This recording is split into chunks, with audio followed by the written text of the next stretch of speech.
Is this on? Good evening, everyone. I would like to welcome you to the Tuesday, October 13th regular council meeting. As you'll notice, I'm not Peter Waterman. The mayor will be joining us in about 20 minutes. His flight was late tonight, so he should be here by about 7:30. So first, I would like to adopt the minutes. Can somebody please bring forward our first recommendation? Councillor Barkwell? All in favor of adopting the minutes? Oh, do we have to second that? Yeah. Okay. Seconder? Janet. Okay. Thank you, Councillor Peak. All in favor? Carried. Moving on to number 3, a resolution to adopt the agenda.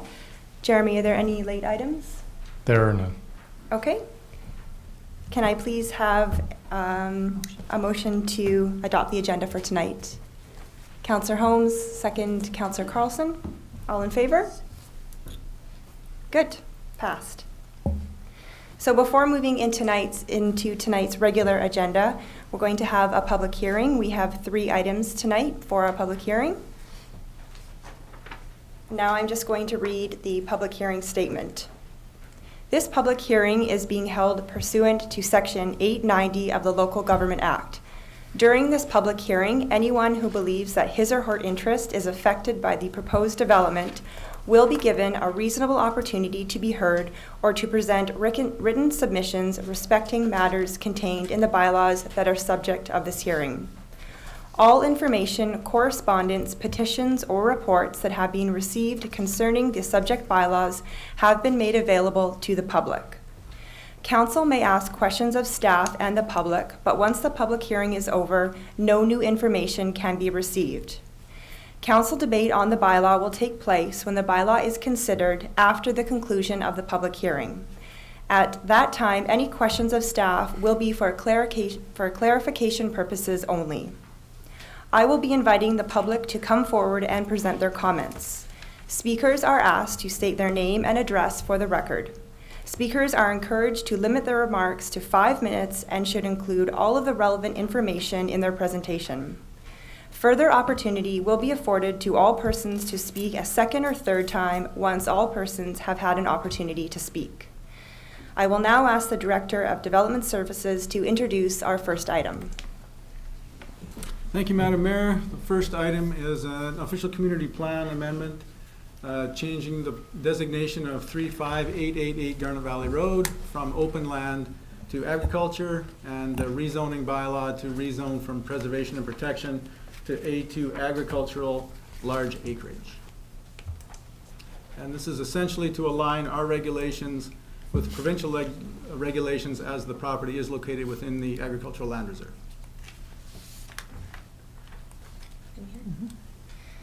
Is there anyone present who would like to speak to this matter?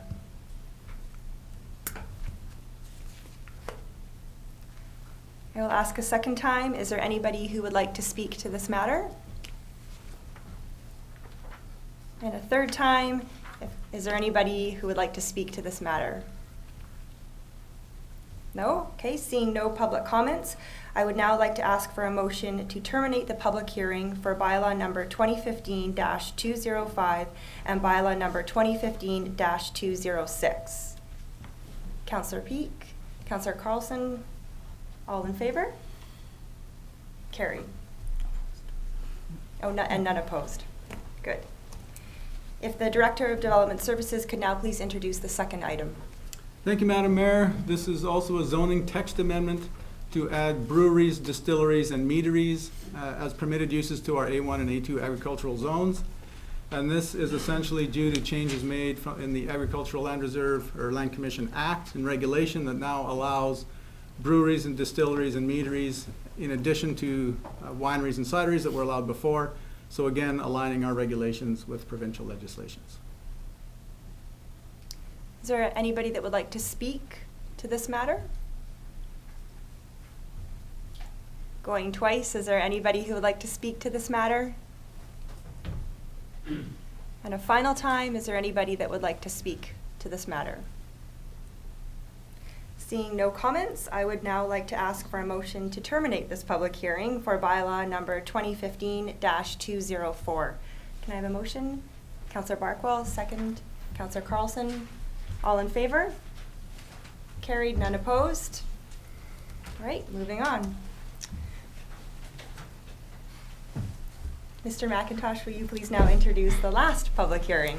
Thank you, Madam Mayor. And this is a rezone application to allow cluster development as a permitted use on the properties at 19013 Bentley Road and 18654 Garnet Valley Road.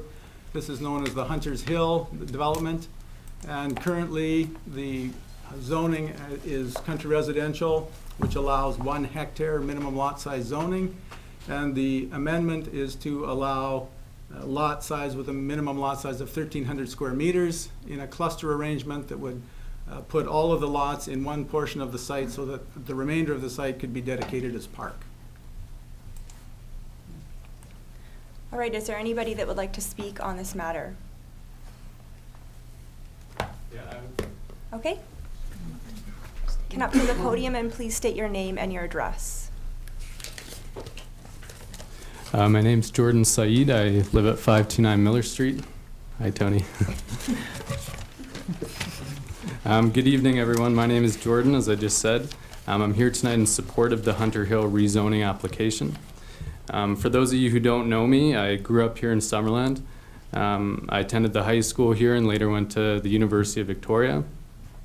I'm now back here living in Summerland and living in Trout Creek, as I said.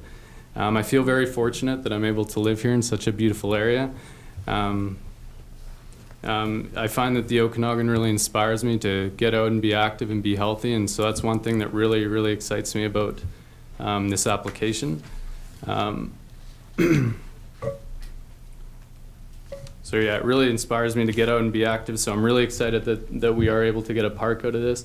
I'm hoping it goes through because it's donated, so that's really awesome. I think that the Hunters Hill area is a really nice area. I've been up to it a couple times, and it's a really beautiful area, and I'd love to get out and to be able to explore it a bit more if it does become a park. I also like the rezoning idea or the clustering idea. I think that the clustering provides a variety of housing options, and as families do have different housing preferences and budgets, I think it'll do well to accommodate that. And of course, I like the idea of a boost to our local economy and our local business owners. So for those reasons, I am in support of the rezoning to Hunters Hill, and thank you guys for your time. Thank you. Next person, please state your name and your address. Lance Belcourt at 19202 Garnet Valley Road. All the information I have is a blank slate here, some blank lines. If we can get more information, it'd be nice to see what's actually proposed.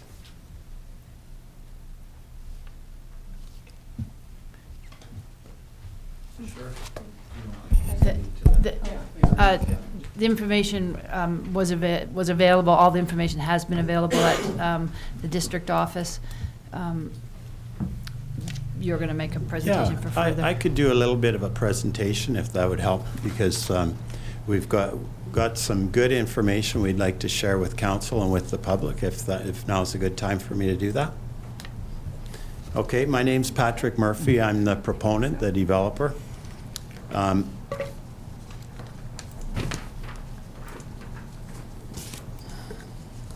My family is developing that property. It's a very special property here in Summerland, and we wanted to discuss tonight the conservation design, otherwise known as cluster concept, for the property. There's some pictures of it now. There we go. Thanks very much. So this conservation design that we're proposing in the rezoning will achieve some very exciting environmental, recreation, and economic outcomes for Summerland. I'll just do a little brief background here, and then we have invited our consulting engineer to cover any technical details or any questions along those lines, and also our environmental professional, to speak if there's any questions regarding the environmental aspects of this proposal. And then I can do a quick summary after that if need be. Which button should I, or can you just go to? I think you're going to have to yes. Okay. Yeah, can anybody read that? I can't read it, but that speaks to the land use objectives that this design plan will bring to the town of Summerland. You can read those, I hope I can't. Hunters Hill is over 160 acres of non-ALR land that is already zoned for subdivision and has been for many, many years. Summerland's official community plan has established the development rights for this property, and because the density has been set, there's no need for an OCP amendment in order to achieve those goals right there. There are 6 properties bordering our land that were once in the ALR. The District of Summerland rezoned those 6 properties to industrial. So those lands below our parcel are part of the expanded industrial park. They are not part of the agricultural zone, and they are not part of the ALR. There are 11 other properties bordering our land that are also not zoned agriculture and also not in the agricultural land reserve. There is 1 property bordering our development that is zoned agricultural, and that 5.7 acre property has a residential tenant, and the land is not being worked by the absentee owner. That property does not border the land that is under consideration for a cluster. So in terms of ALR and in terms of agriculture, there virtually and literally is not one agricultural property that touches this proposal. And I think that's important because to achieve those land use objectives, there we go. If we could go to the next slide, please. This provides some context. Hunters Hill has frontage on 3 different municipal roads and is serviced with city water and city electricity. The owners and developers have an established track record in the real estate and development industry and a history of community support and engagement here in Summerland. With my family's long-term commitment to this town and with our investment in this project for well over a decade, we sincerely believe that the best interests of Summerland are very well served with this proposal. Next slide, please.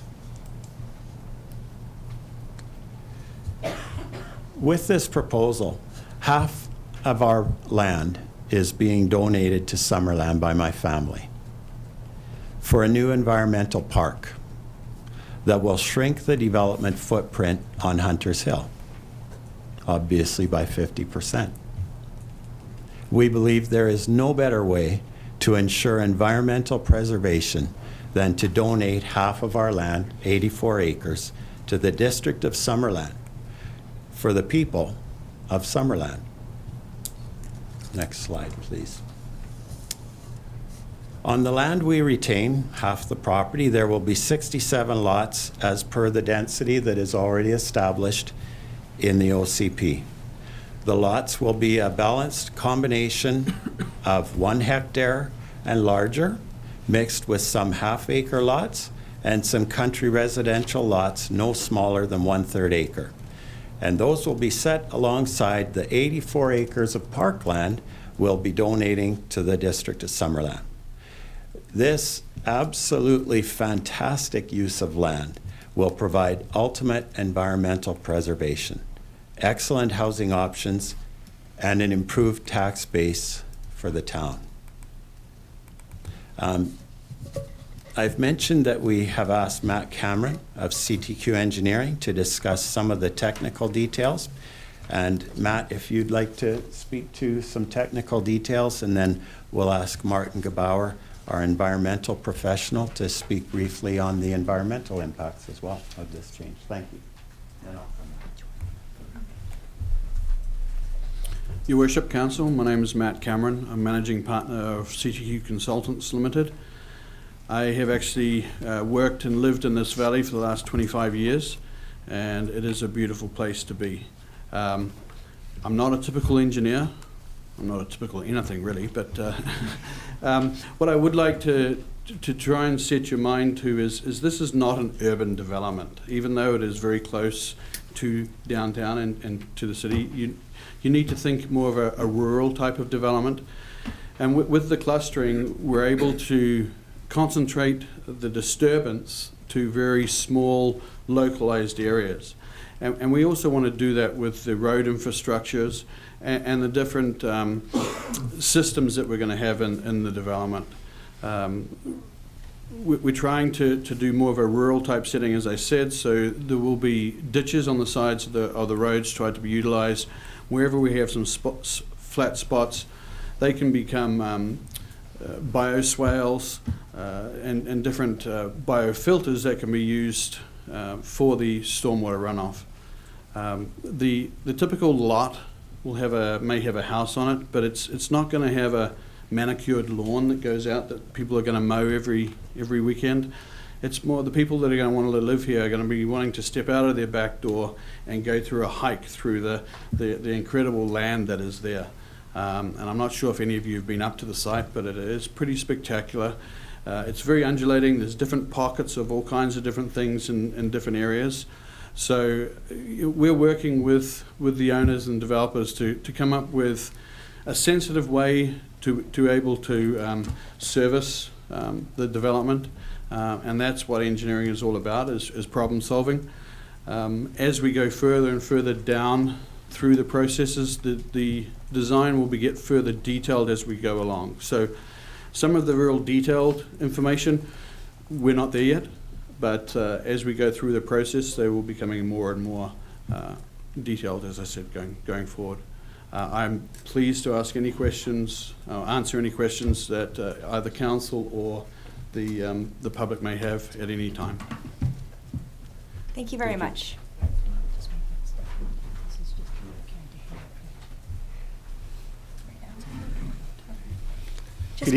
Just before you continue, I just wanted to say a reminder that we can't have any questions right now. I'm just listening to the public speak. Okay. Thank you. My name is Martin Gebauer. I was raised in the Okanagan. I grew up in Kelowna. I've been down in Vancouver for the last 25 years or so. I've been in environmental consulting for about 25 years, and I've done a lot of work in the Okanagan. I've been involved in this project off and on for probably the last 10 years, more so in the last 2 or 3 years. I've done a complete environmental assessment, very thorough assessment of the area, and have identified environmentally sensitive areas as well. That's just one of the steps in assessing the property. There'll be more environmental assessment as we get further along in the design process. And it's an iterative process between developer, engineers, and biologists such as myself to come up with the best design for the project. I just want to speak a little bit about cluster development, which is also considered to be conservation design. It's an opportunity, as has been mentioned before, to protect a lot of land and to focus the housing on smaller areas. It gives a lot more flexibility and opportunity to protect environmental values and environmentally sensitive areas than traditional development. It increases the amount of land available for wildlife. It allows for the protection of wildlife corridors. It increases the protection of valued ecosystem components, which are things like snags for woodpeckers, hibernacula for snakes, and other things that might be identified through this whole process. And it maintains open space and a rural character of the site. It also leads nicely into constructed wetlands, as was mentioned by Matt. The property does have some natural depressions that in most years are dry, and which would lend themselves to the construction of the wetlands that would be for stormwater retention and infiltration. Some of the benefits of constructed wetlands are increased biodiversity of plants and animals. There's very few wetlands on the site, and this would increase biodiversity substantially. Okanagan, as you know, is a fairly dry spot. It'll also increase the habitat for rare species, such as painted turtles and certain amphibian species. It'll increase stormwater infiltration and it'll improve the water quality. It'll also increase recreational and educational values. So from an environmental perspective, an ecological integrity perspective, I think cluster development is a very positive thing for the site. Thank you very much. Thank you.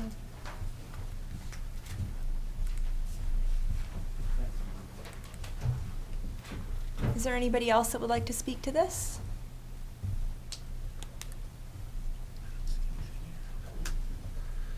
Hi, my name is Thor Clausen. I reside at 18420 Garnet Valley Road, which, other than having the road between us, directly borders the property on the Garnet Valley side. I have a little agricultural piece there.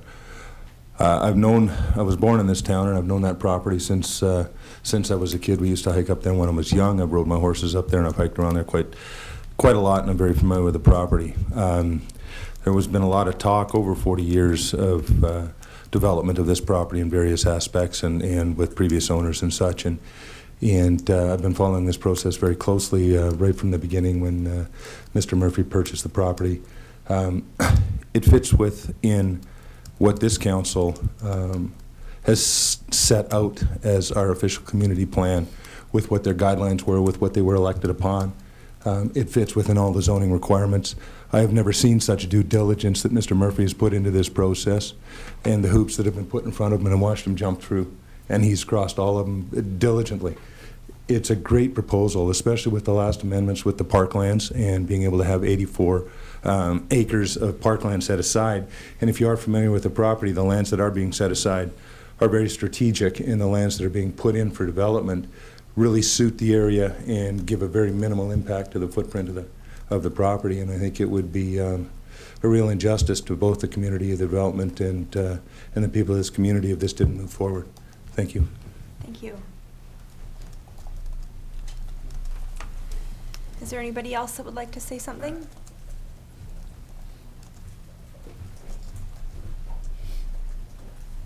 Hi, I'm Christine Petco. I'm speaking on behalf of the Chamber of Commerce. I'd like to make a comment regarding housing in Summerland.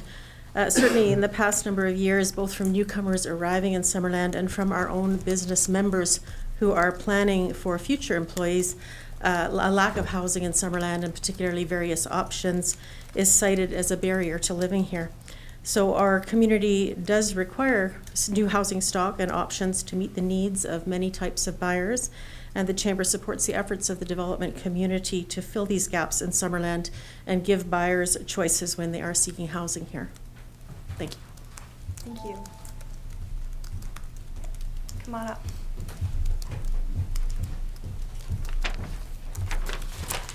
Good evening, Jane Stead. I live at 11414 Walker Avenue.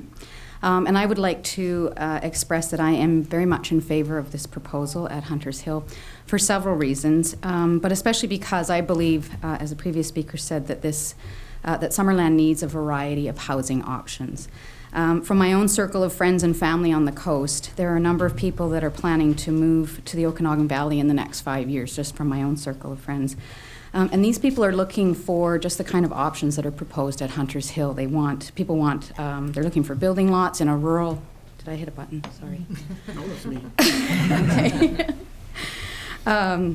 So people that are looking for this kind of development, they want to be in a rural setting, and they want different options for size of lots to build on. So I think that that's really positive. And if people don't find that growth, or that they don't find those opportunities here, they're moving to the valley, I think that they'll look at other communities and we'll lose that growth and that opportunity for growth. So I think that this is a great option for a lot of the people I know that are talking about coming here. I'm also really excited to learn about this proposed over 80 acres of preserved parkland. I'm a frequent user of Giants Head Park, and holy smokes, there was a lot of people up there this summer. It almost made it feel like it wasn't nature anymore. So I think we need more options and we need more places for the kind of lifestyle that we all value so much. I think this is a development of this nature that will help Summerland's economy and growth while providing an accessible wilderness sanctuary for people of all ages is a real win for this community. Thank you. Thank you. Is there anybody else that would like to speak? Come on up.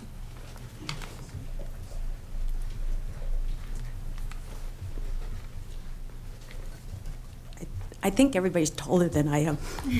Can I move this thing? Yes, you can. Okay. My name is Vicki Omenzetter. I live at 6100 Orr Place and born and raised Summerland. So, you know, over 30 years ago, right, Tony? Anyways, I am in favor of the new proposal. I think it's great. Great usage of land, nice to have a new park. And in the last year especially, in the real estate market, we've been selling more and more out of town because we can't find them what they want here. And even though they love Summerland, they would love to move here, we can't find them what they need. So I think it's a great idea, and I think it'd be a total benefit to town. Thank you. Thank you. Yep, come on up. I'm taller than Vicky. Hi, my name is Wes Burdick. I live up on Simpson Road, 5411. So my first time speaking in front of you folks, and I thank you for this opportunity.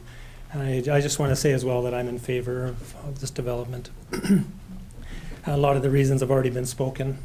I'm also in the real estate industry, and one of the first things we do when people come is break their hopes and dreams. They love Summerland, they want to be in this area, but we just don't have adequate housing for what people are desiring in this area. For that reason, I would like to see that developed. The park, I mean, is just a tremendous addition to it, I think. And not to mention just the extra jobs and stuff that would bring into our area, and bring young families and workers into our area as well. Thank you. Thank you. Is there anybody else that would like to speak?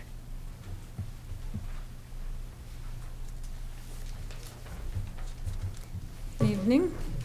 Karen Martins, 17013 Sanborn Street. So I'm pretty excited about this proposal. Our property borders it.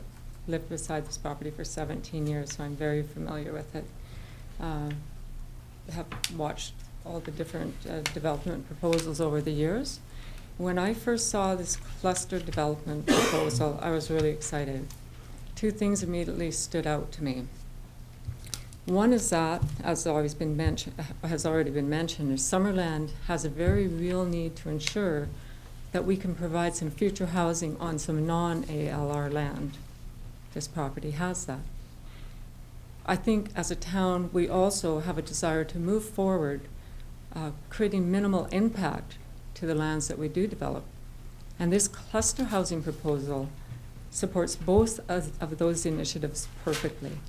It was like this perfect solution. When I saw it, I thought, this is great. So it manages to provide us with maximum density of the land with minimal impact, offering Summerland both future housing options as well as creating this amazing new park. I think seldom that such a mutually agreeable solution becomes available to us. As I said, I've lived next door to this property for 17 years. I've spent countless hours on this property, hiking and riding my horse. I know it inside out and backwards. I love it. It's an incredibly beautiful property. Opens up right onto the highway, so it's just very well placed as well. I might even be a little bit possessive about this property. I really want to see something wonderful done here for the whole town. I believe that this option to move to a cluster zoning is a perfect fit for this property. By doing this, we can provide Summerland with not only an extraordinary nature-inspired neighborhood, but also one that will be a showpiece of forward-thinking development far into the future. Thank you for your time. Thank you. Would anybody else like to speak to this topic?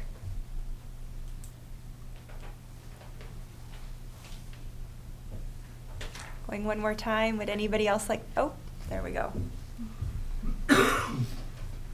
Same name, same address. Lance Velkert at 19202 Garnet Valley Road. When I moved here 15 years ago, I was looking for a 1 acre parcel and there was none to be found. So I'm speaking in support of this development because it's nice to have a variety of sizes. so that people moving here have a choice. And I guess that's about it. So I'm looking forward to it.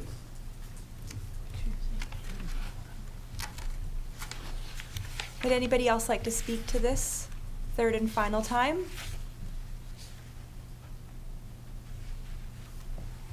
All right. Seeing no more comments, I would now like to ask for a motion to terminate the public hearing for bylaw number 2015-207. Oh, 027, sorry about that. All right, thank you, Councillor Boot. Second, Councillor Barkwell. All in favor? All right. Sorry? Oh, are there any opposed? No, we're good? Okay. And I just wanted, oh, all in favor? Oh, you did say that. I did say that, Okay. okay. That's right. My fault. I'd just like to remind everybody that these items are on the regular agenda later this evening, and a reminder that none of the items that we just discussed in the public hearing can be discussed in the rest of the meeting. All right, back to the regular meeting agenda now, and I will hand this back over to Mayor Waterman.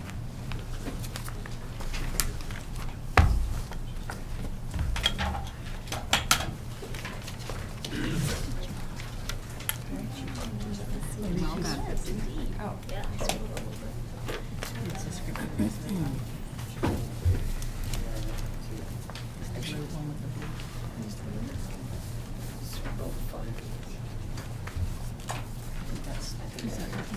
Yes.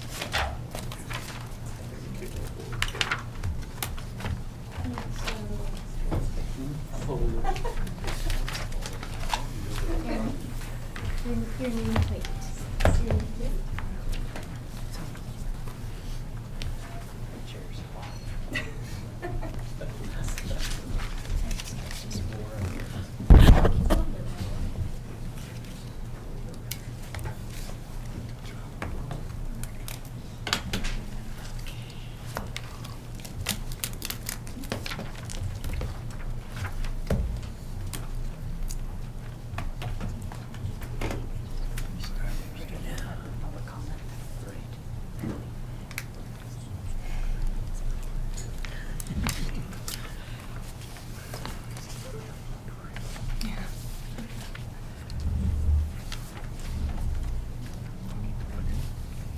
Thank you, Erin. You did very well. So we'll head into item number 6, the opportunity that the public has for comment on any of the agenda items that are marked in yellow on our agenda. So that includes a number of them. So anybody who has any comment can come up to the mic now.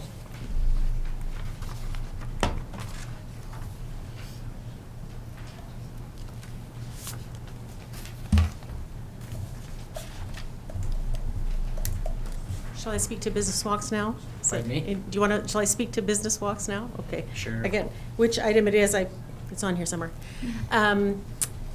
The Business Walks item on your agenda, and I just wanted to comment again on behalf of the Chamber of Commerce that Business Walks have been done in the Okanagan region for a number of years, and this will be the first time that Summerland will have an opportunity to do that.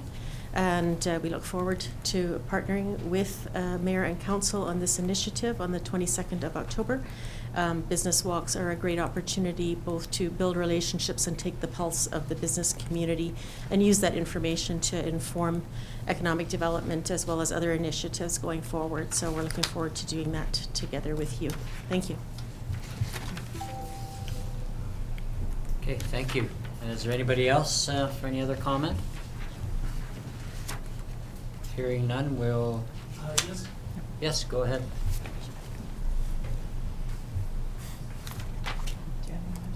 Yep. Good evening, Christopher Boisvert-Gilman, 33237, 33231, actually, Garnet Valley Road. Sure. It's still on our property. With regard to the backyard chicken proposal, I've spoken previously on this. The only objections I've heard or seen have been with regard to smell and with regard to, well, smell was the main one, but it's always vermin. They always bring up vermin.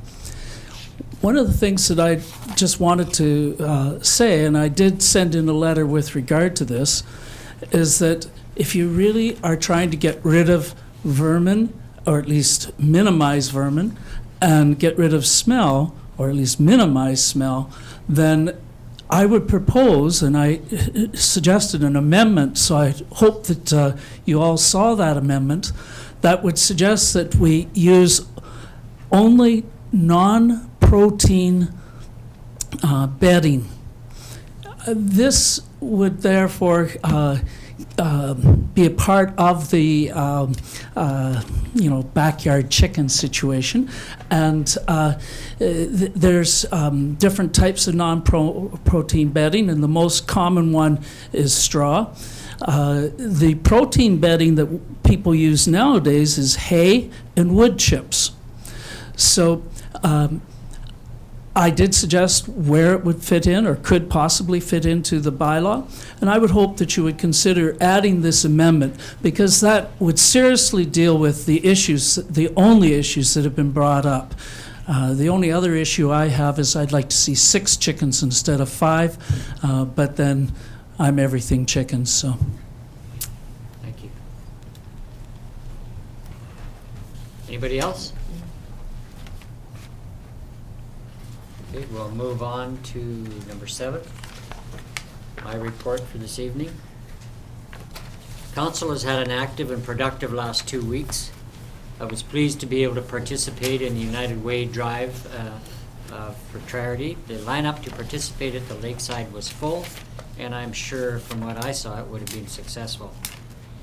We also had a successful council-to-council meeting with Chief Jonathan Kruger and his council. This was followed a few days later with a special tour of PIB facilities.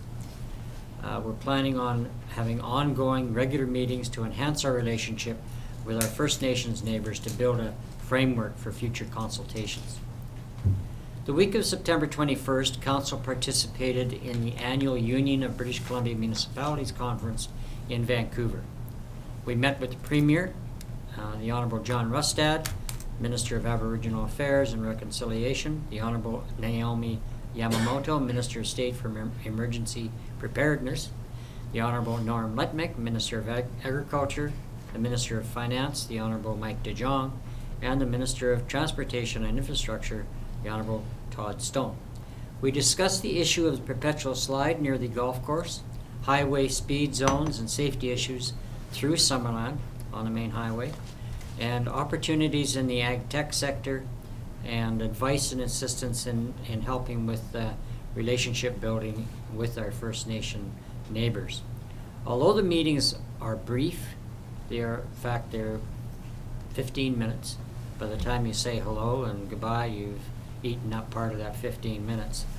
But they are a significant opportunity to establish critical contacts to advance important issues for us. And it may be surprising to think that that can actually happen, but I've found over the number of years, and I've attended them since about 2005, with a brief 3-year leave of absence, that meeting with the ministers actually did pay. And every now and again, we actually will see large amounts of cash come our way for projects, and we're actually developing those relationships so that we do better each time. Also, October 3rd, I had the pleasure of participating in the grand opening of our new library, the branch of the Okanagan Regional Library. The staff and the friends of the library have been waiting close to 15 years for a much-needed expansion, and finally, we have a facility that will meet our needs. A special thanks also goes to the Okanagan Regional Library staff for their hard work in the main branch. 2 conferences on water quality and conservation are in process. One just finished in Asuyas, and the other takes place in Kelowna tomorrow. Ongoing droughts, climate change, wildfire impacts, and mitigation of those problems are aspects that are very important to us, as we do have the 2nd largest watershed in the valley, and I very much believe in the one basin, one water concept throughout the whole Okanagan. And what we do and what our neighbors do with respect to water impacts everybody in the basin. And that's my report. CAO. I just have a brief report today. Just a note on UBCM. I think that it should also be noticed that it's a good time. I, of course, attend with council, but it's a good time that, for me to be able to meet with some of the senior ministry staff and look at some of our ongoing issues. And this particular one, I did have a number of meetings, and we're now starting to get some phone calls as the ministry staff is starting to follow up on our meetings. And over the next few weeks, council will start seeing, or start some of the, at future council meetings, some of those phone calls will be, or issues will be coming forward. But one of the things that we talked about at UBCN was with the Ministry of Finance in regards to the outstanding HST residential energy and credit and rebate program. And subsequent to that meeting with the Minister of Finance, we have had additional negotiations with the Executive Director for Consumer Taxation Branch. As Council is aware, additional factors came to light after our hydro customers received an invoice from us for the energy tax credit. We've been following up with discussions with the province, and it appears now that the discussion is going in a very positive direction, and we're close to making a mutual resolution. So I'd like to ask whether council would consider passing a motion tonight to the effect of that the CAO be authorized to negotiate with representatives from the Ministry of Finance to settle the HST residential energy credit and rebate matter, and further that the negotiation includes the authority to settle the matter on behalf of the District of Summerland. I'd be pleased to make that resolution. Okay. Seconder, Councillor Holmes. Would you like to, have you got that down? Yeah, we've got it written. Yeah. Do you want to pre-read it at all before we go? Did you want me to read it over again? Please, yeah. Just a little more slowly. That the CAO be authorized to negotiate with representatives from the Ministry of Finance to settle the HST residential energy credit and rebate matter, and further that the negotiation include the authority to settle the matter on behalf of the District of Summerland. So, all in favor? Actually, let's go back to discussion. I'm still on that WestJet plane, I'm afraid, here for a couple of minutes. Okay, is there any discussion before we move ahead? Councillor Carlson. What is the time frame on this, and how do we get that message out to customers who may think they have a October 31st deadline, if that's going to change or not? Right. Most of our customers have contacted the office, and we've just been taking phone numbers and names of people to follow up with. The steps that will happen with the ministry, they have a recommendation for settlement prepared at a staff level. They've talked, of course, to our MLA and to the Minister of Finance, but it now has to go to Treasury Board, but it's got full support of Treasury Board. Part of the agreement will be that we cancel the invoices to our customers. So at this point in time, anyone we're talking to, we are telling them not to worry about the October 31st deadline. We expect that it's going to be resolved within the week or 2 weeks at the most, and then we'll ensure that we personally contact all the ones we have information on, and we'll putting information out as many places as we can. Great, thanks. Any other questions by council? Councillor Peak. The negotiations that were started at UCBM, so they were followed up when we came back? That's right. Following council's meeting with the minister, he assigned their Executive Director Consumer Taxation Branch to work with our Director of Finance and myself. Very good. I'm very pleased at how effective that has been. Thank you very much for your work. Anybody else? So we'll move ahead. Motion's being read. All in favor? Thank you. Any opposed? None. Motion's carried. Thank you. And you put that one to bed. That's good. On to unfinished business. Item 9.1, Corporate Officer. Do we have anything from this morning's meeting? Yes. there's a resolution to bring forward. If you'd like, I can read it. It is that the district proceed with the Juniper, Milkmore, Willow, Tate Sanitary Sewer Servicing Project as tendered. Just a note for council that that was brought forward from the last in-camera meeting. The mover, please? No, it doesn't. It doesn't. It's just for information. We already did it this morning. Okay, good. Okay, so we can move on. On to correspondence, item 10.1. Is there any council member would like to bring any of those items forward at all? Again, they're in our package for information for us and the public.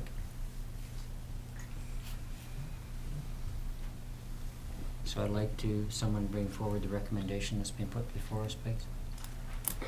Councillor Peak, can you read it? That the information items included in the report dated for October 13th, 2015, regular council meeting from the Deputy Corporate Officer be received for information. Thank you, Seconder Councillor Carlson. Any further comment or discussion on that? None? Okay. Councillor Booth. Just one thing. I'm pleased to see that you got a response to the letter that we sent in to the Minister Lake on the IHA laundry workers. I'm pleased that you got a response from the provincial government on that. It's nice to see that come in reasonably quickly after we were in Victoria or in Vancouver. Thank you. Okay, all in favor? Thank you. None opposed, motion's carried. Thank you. On to 10.2. Corporate officers, just this recommendation come forward? Yep. Okay, would somebody like to bring that forward? Councillor Carlson. I move that the committee and commission minutes included in the report dated for October 13th, 2015, regular council meeting from the Deputy Corporate Officer be received for information. Seconded. Councillor Traynor, thank you. Any discussion at all? Councillor Holmes. I'm not sure who can answer, but I'd like to, something from the Heritage Advisory Commission's minutes of July 23rd. They made there's a comment in here that the preservation of municipal records are apparently only kept for 7 years and then destroyed. Could somebody confirm that that's the case? And we follow the guidelines set out by the Local Government Management Association on retention. So there are some records that are destroyed after 7 years. There's a whole retention schedule. So there's some records that are that don't get destroyed at any time. There's some that are held by seven years. So it's a full. Whenever a file is created, it's created in accordance with the retention schedule. Any further questions? Discussion? Okay, all in favor? Okay, the motion is carried, none opposed. Thank you. We'll go ahead to Development Services 11.1. Mr. Planner. Thank you, Mr. Mayor. This is a development variance permit application at 10806 Rutherford in Summerland, and the property is located within the Agricultural Land Reserve. It's zoned A1 small acreage, and the property is being used for residential purposes as it was created under the ALR home site severance policy. So it is residential in nature, and the proponents wish to construct an accessory building in the agricultural zone. As the properties are large, the setback required for a residential accessory building is 7 meters. And the proponents wish to reduce that to 1.5 meters, which is more in keeping with our residential zones. And the recommendation is to support the application subject to input from the public. Okay, there's opportunity for the public to comment here, and first I'd like to ask the owner to come forward if they would like to. She said no. No? Okay, all right, thank you. Okay, anybody else from the public like to make any comment on this issue? Hearing none. Okay, would somebody like to bring questions? Yeah, well, we'll get into it. Somebody like to bring the recommendation forward? Or are there questions of our planner? Sorry. Councillor Peak. Have there been any letters received on this particular application? There's been none that I'm aware of. Thank you very kindly.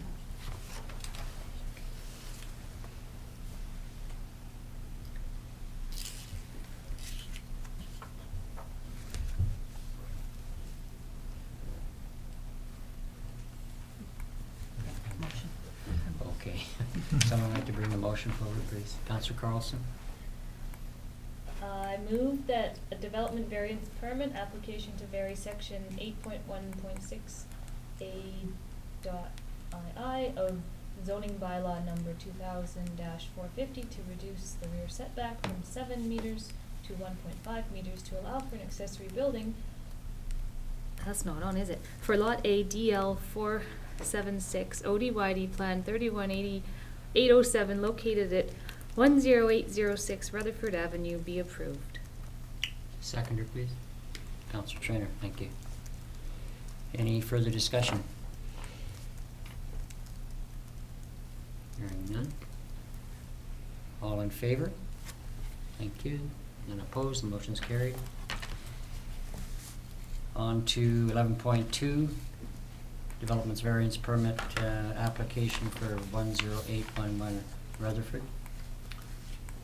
Thank you, Mr. Mayor. This is a very similar application, another property on Rutherford Avenue. Again, it's a small residential parcel located in the A zone, located within the Agricultural Land Reserve. In this particular case, the application is to vary the setback to add to an existing accessory building, and this application is to reduce the 7-meter setback down to 2.7 as opposed to 1.5, to add to an existing structure that's already there, and again, try and stay out of the watercourse development permit area. And again, the application is supported, subject to input from the neighborhood. Okay, is the owner here at all to maybe make comment? Please come. You're fine? Okay. Any other comments from the public? Hearing none. Okay, would someone like to bring the motion forward, please? Or is there any questions by council? We've got enough there? Councillor Boot, sorry. Just one question of our Director of Planning. So the red, well, it's in red now. That is the accessory building that it's proposed that they expand that? Or increase Yes. the size of it? Mr. Mayor, I'm just looking to see if I can, here's my mouse. The existing building is this portion. The red square encompasses where the addition is going to be, which is just on the bottom edge of the structure right there, which shows a little bit better on this slide. There's the proposed addition there.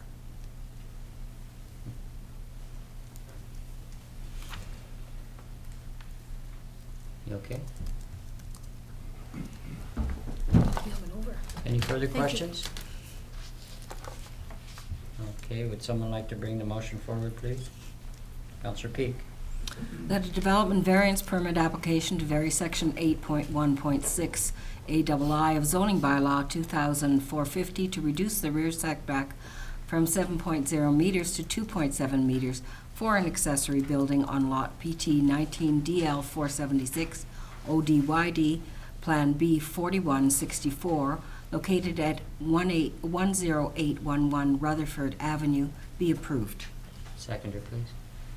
Councillor Carlson. Any further discussion?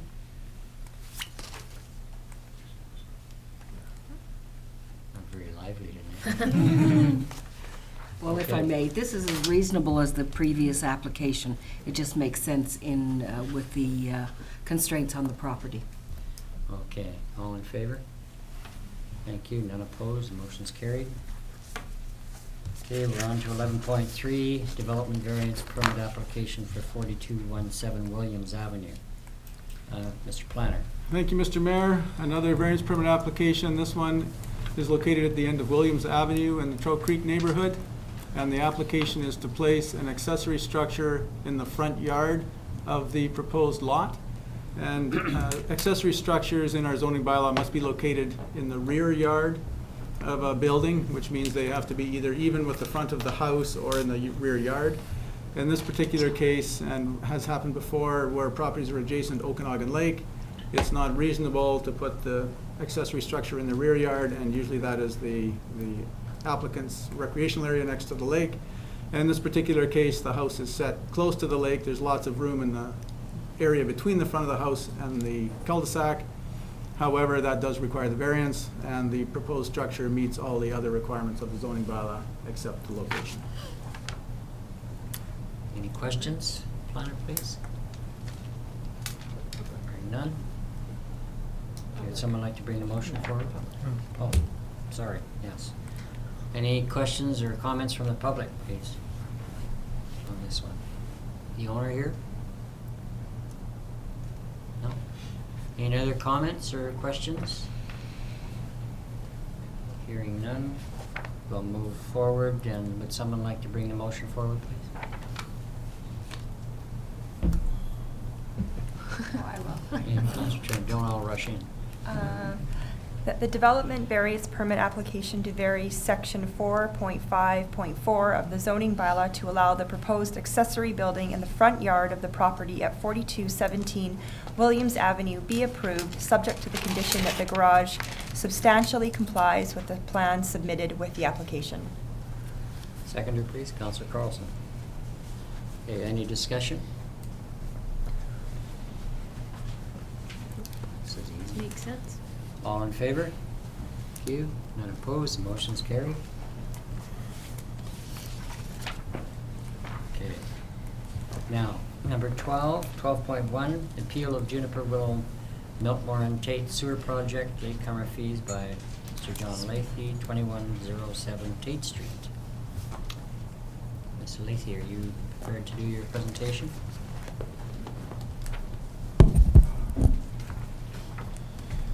Good evening, Mr. Mayor, ladies and gentlemen of the council. Unlike most of the previous speakers, I wasn't born in this town, I wasn't even born in this country, so it makes me an immigrant. My name is John Lathy, and I live at 5008 Nixon Road in Summerland. My wife and I have lived in this town for 12 years and own and operate the Summerland Motel in Trout Creek. During this time, we invested some $4 million in our business, paid almost $400,000 in property taxes, and entertained some 175,000 guests, a vast majority of whom have gone on to be customers of other Summerland businesses, enabling them to make a living in this town. As a Summerland business, our property tax rate is 3 times that charged to residential property owners. As a business, we pay for our rubbish to be removed and our recycling to be collected. As a business, we pay a commercial rate of electricity for which we have to buy from the monopoly supplier in this town, which is the District of Summerland. As a business, we have always had our water usage metered and have in the past, for most summers, suffered a great deal of dislocation to our business from the numerous boil water notices that were then put in effect. And this year we have suffered from broken water mains and all the nuisance of having construction going on around us, which I can tell you is not conducive to many happy customers. So all in all, it's not easy to be in business in this town. The town markets itself as a tourist destination. But to capitalize fully on this, we as a town need to invest in our facilities, both public and private. You're not going to attract 21st century tourists with 1950s accommodations and a lack of modern infrastructure. Which brings me to the Trout Creek Sewer. And firstly, I'd like to thank Councillor Home for taking up my invitation last week. Subdivision of West Trout Creek is a distinct and discrete area. It is bounded by Highway 97 to the east and agricultural lands to the north, south, and west. So it is not likely to expand anytime soon. The limit of the sewer service necessary is around 70 residences plus the motel, which for charging purposes, the district is viewed as 2 residential units. But sewer can only come to West Trout Creek by drilling under Highway 97 to connect up to the sewer in East Trout Creek, this being the most expensive piece of the jigsaw. And as the District of Summerland put us into the sewer district, I think one could reasonably expect that the District of Summerland would have built the sewer connection, in addition to laying the necessary pipework to add the 70 or so residences of the subdivision. All of us then paying our fair share towards the total cost to bring sewer to West Trout Creek. This didn't happen. We were instructed by Public Works to construct a sewer link to a specification drawn up by the district, with an agreement that the city would pay for the oversizing costs and latecomer fees would be due from the beneficiaries of access to the sewer should they connect up within 12 years. I believe that's gone up to 15. Without our link, there would be no access to the municipal sewer, and there would be nothing to oversize. If nothing is done and no latecomer fees are charged, it would mean that the most expensive part of bringing sewer to West Trout Creek would be met by the District of Summerland for oversizing the link and the Summerland Motel for building the link, with the residents who are benefiting from the sewer only picking up the bill for piping the streets, which are straight and level and should not hold any surprises. Business owners are not property developers, and as I've said, we pay substantial amounts in taxation. And while I'm quite happy to pay my fair share into the town coffers, I don't think that we should be made responsible for building the town's infrastructure or subsidizing our neighbors. It's a difficult enough job to try to keep investing in our own businesses without taking on municipal responsibilities. And that's basically my message. And if I've got a few things to say about DCCs.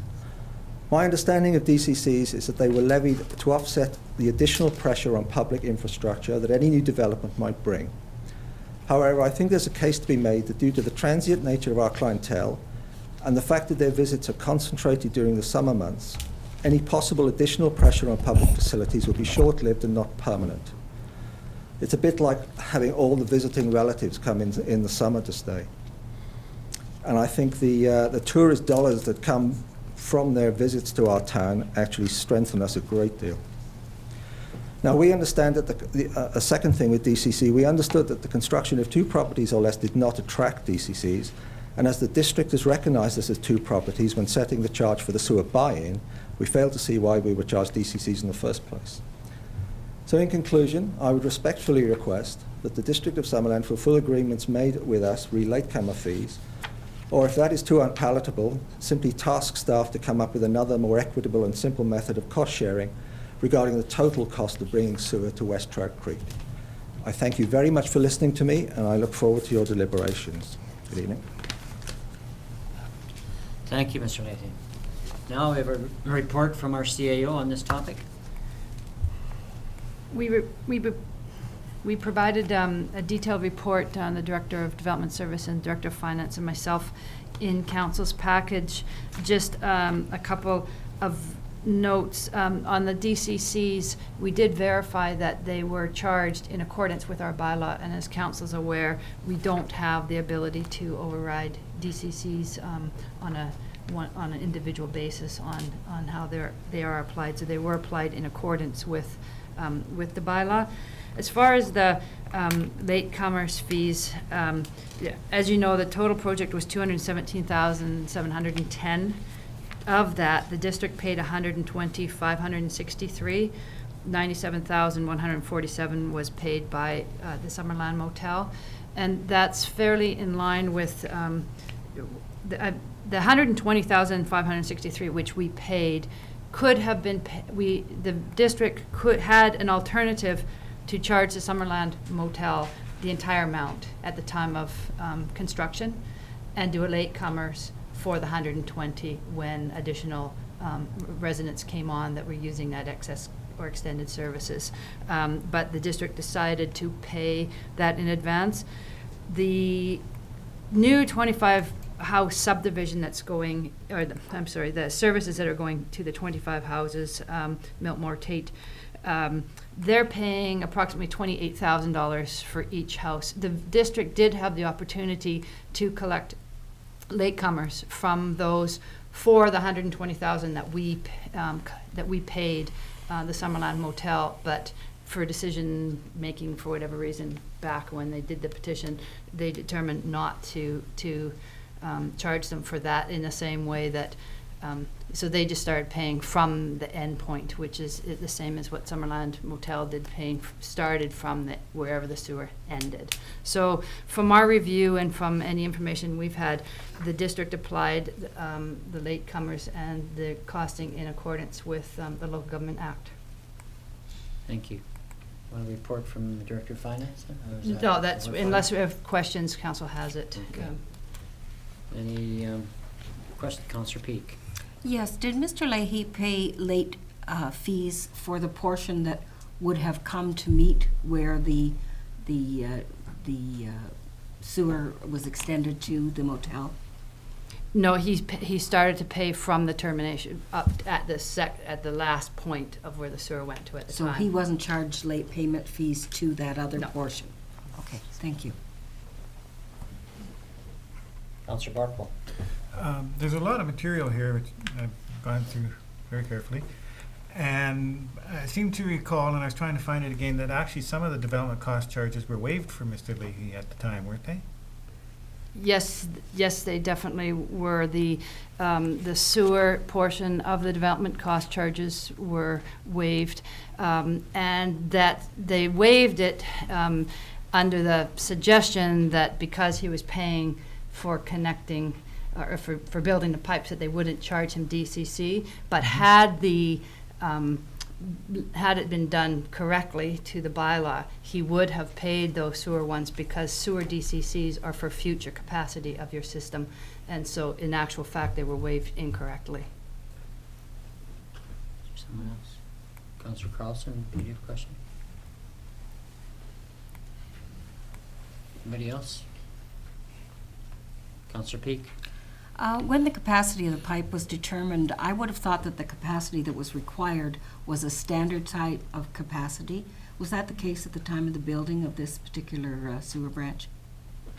The municipalities have standards of what if they estimate that there potentially could be 70 houses, or they would have standards. I'm not sure if the Director of Development Services wants to comment on that, but it's a municipal standard that we do use. Thank you. I appreciate that clarification. I have to commend Mr. Leahy. I think he has a wonderful business. I think it does contribute to our business. But as Councillor Barkwell said, when I'm looking very closely at this, the reports that we have and the presentation from Mr. Leahy, I think that we have fairly dealt with in the policies within our purview with his application and the way the $120,000 was paid for to him. I'm not sure that I could entertain any further appeal on it.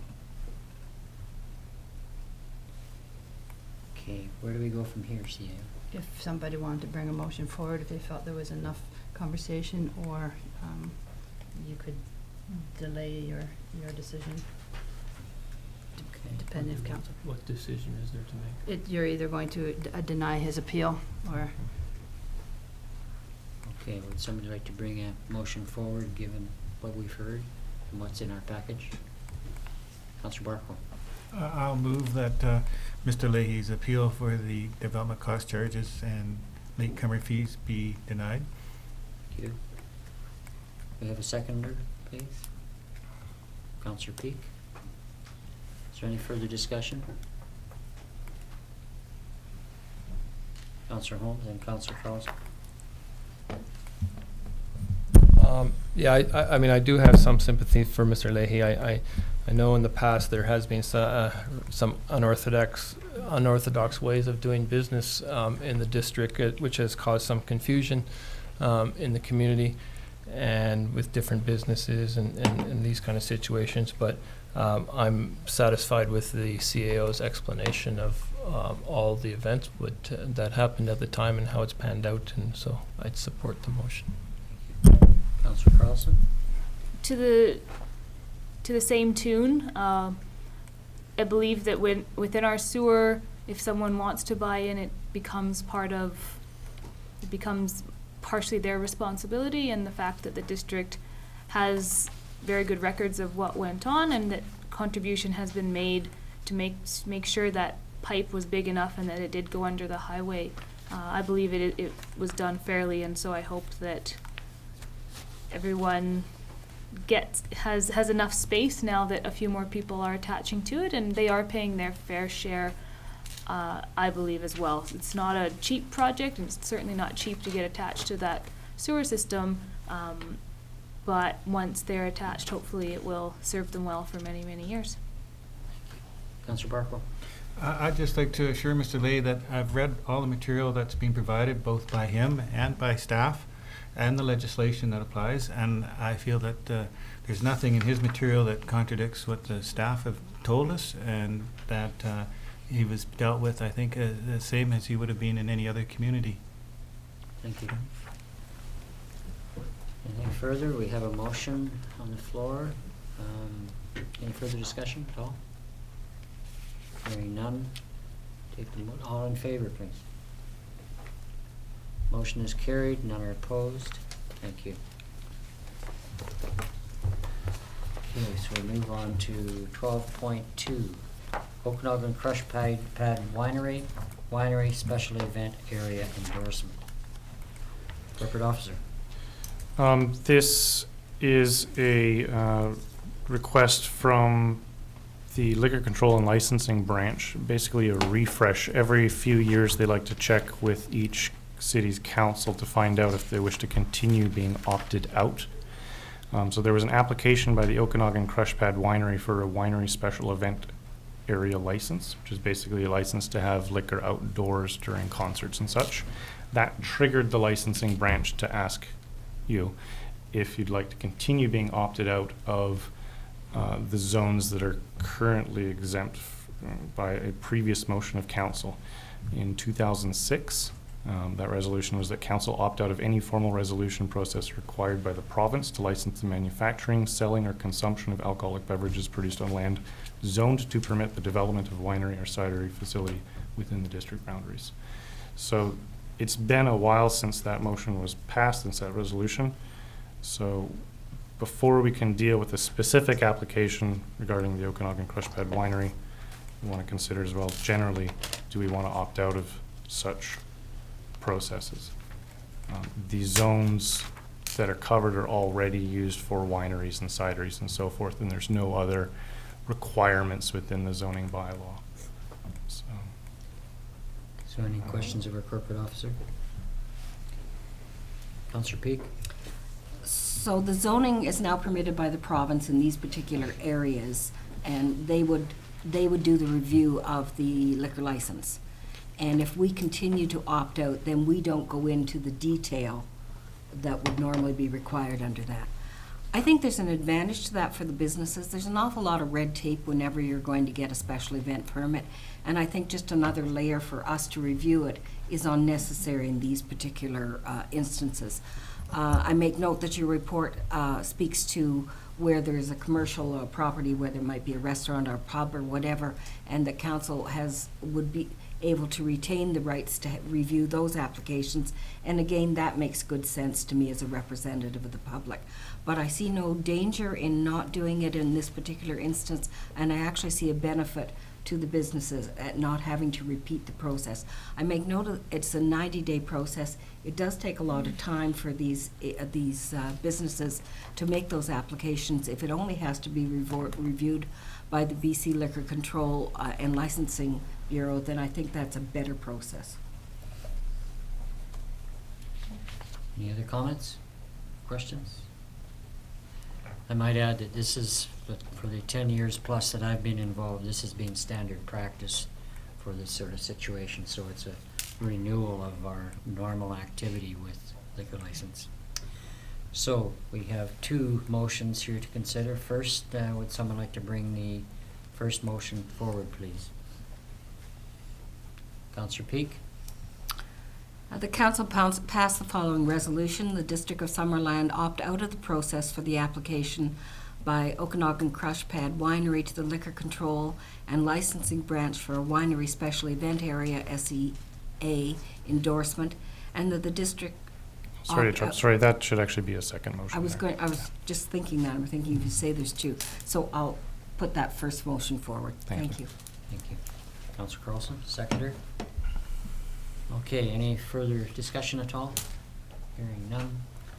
Oh, Councillor Barker. No, I was just kind of getting ready to say all in favor. Jumping ahead. I did catch you though. Okay, all in favor? Thank you. And opposed? Motion's carried. Now for the second one, please.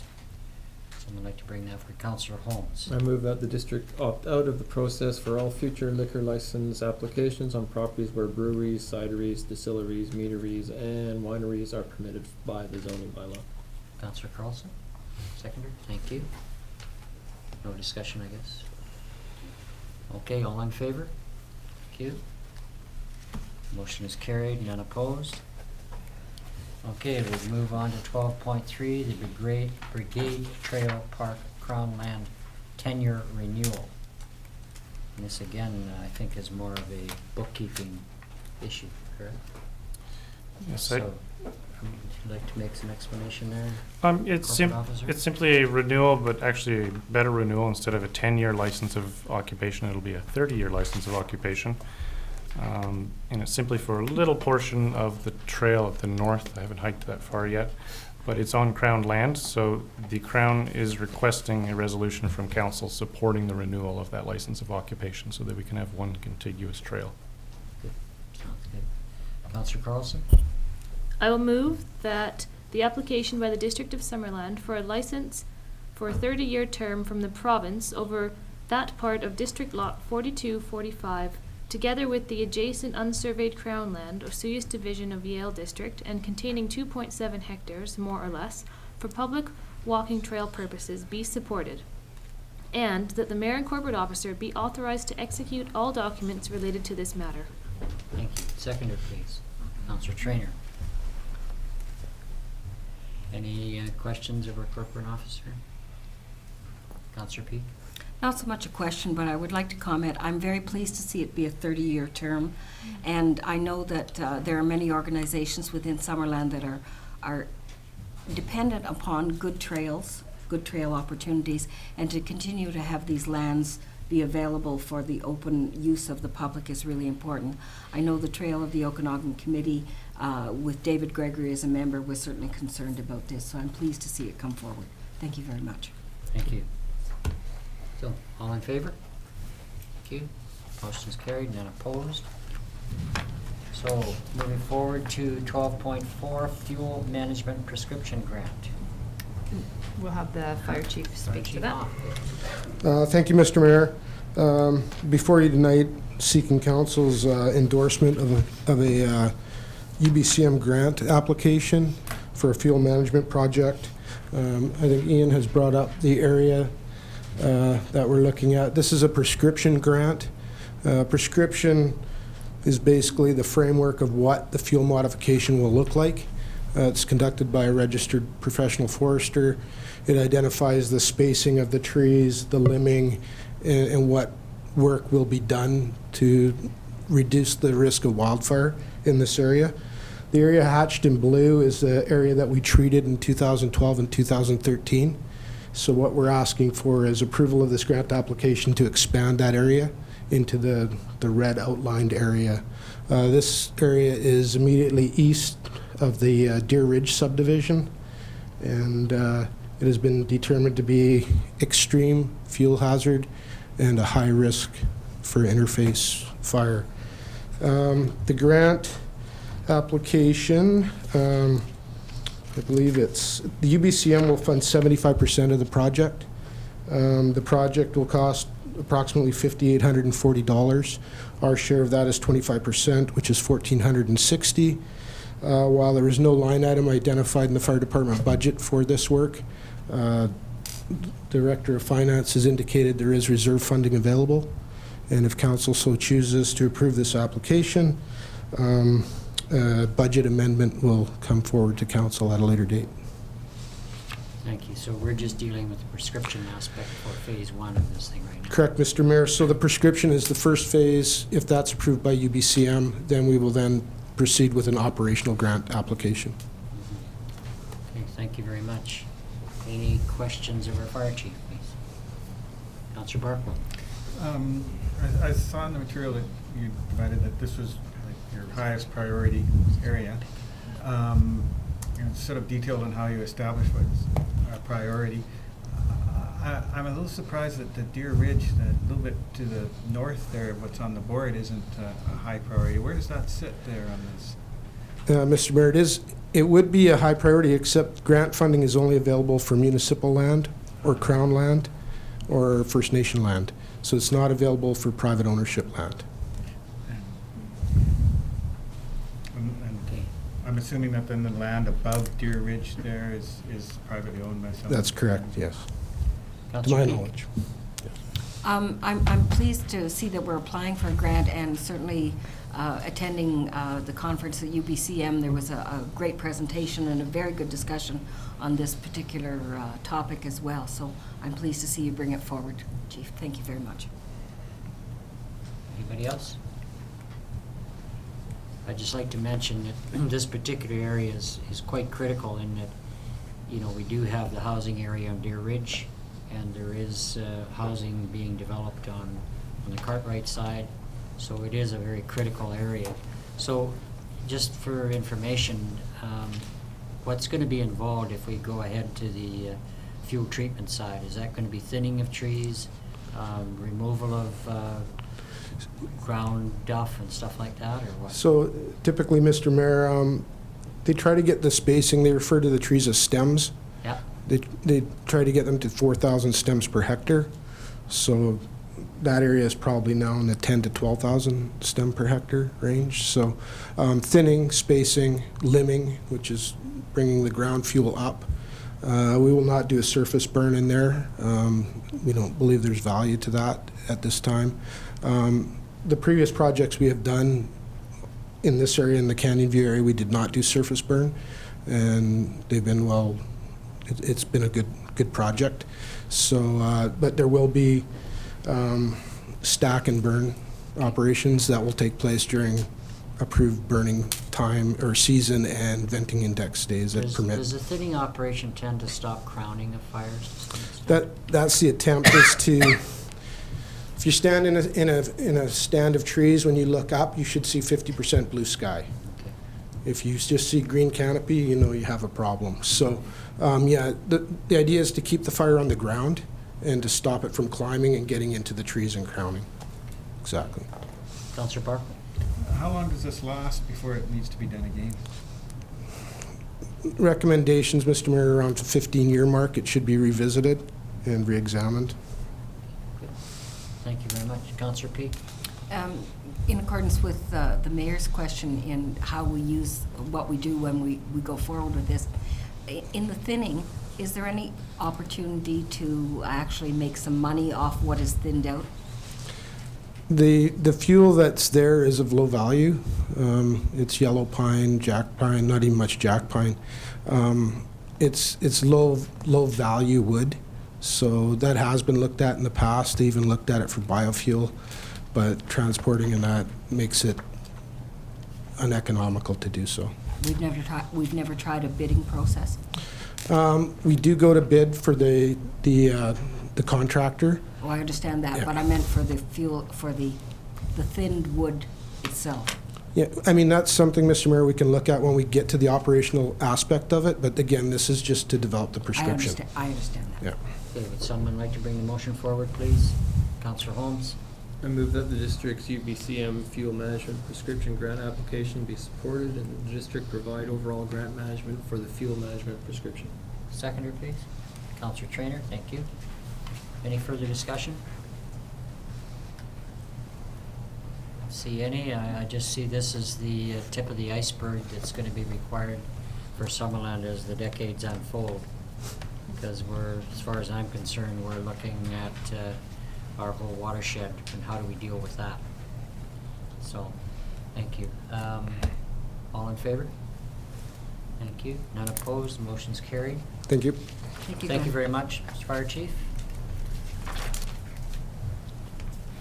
Okay, 12.5, skateboard park. Okay. We're going to deal with that, CAO? Yes. Tonight, we're looking for direction from council on how to move forward with the development of the skate park. As council's aware, there's been increasing interest from the community to get a start on a new skateboard park. We hear about it from many people in the office on a regular basis. Staff has confirmed with the school board that their commitment to the donation of the land remains. We do have the commitment of $125,000 donation from the Summerland Charity Shop Society. We do have a letter from the Strata Corporation, which overlooks the proposed location, giving their support in general. There's some concerns for noise mitigation, et cetera, but they have indicated general support. There was an RFP issued in December 2014, and as staff was talking about the best way to make a recommendation, the best recommendation we felt we could bring forward to council on how to proceed, we reviewed the submissions we got for the RFPs and the documentation that went along with them. And at this time, we're recommending that we accept the proposal that was considered the better proposal of the ones that we received, and we have confirmed with the submitters, which is New Line Skate Parks, that they're still interested in honoring their submission, even though it's almost a year later. That particular company has done a number of them, including Penticton, Nelson, Seven Arm, Tofino, Peachland, Kelowna, Kamloops. What we're looking at doing here is awarding design services. So we're not talking at this point in time construction services.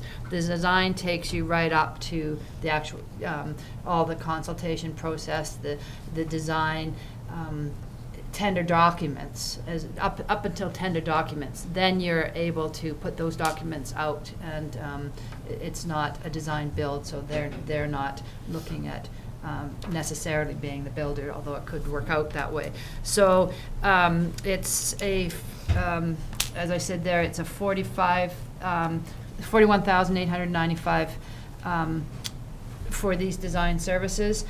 One thing that New Line has done well, and any community that you talk to where they've done the work, is they highly participate in your engagement with the public. So they make recommendations on your makeup of your committee. They've done it in so many communities. They talk to you about the need to have youth on your design, on your committee as well, and they give you suggestions on the makeup of the work that on your focus groups or whatever that you're having. I did deal with Inline in my previous role in the city of Nelson, and they were very engaged in our meetings. They attended them all, and they got very engaged with the people on the in it. So we're recommending that we award the RFP to New Line Skate Park so that we can get started on the design, and the 41,000 is in the budget, and that we move from there in beginning some development of the committee.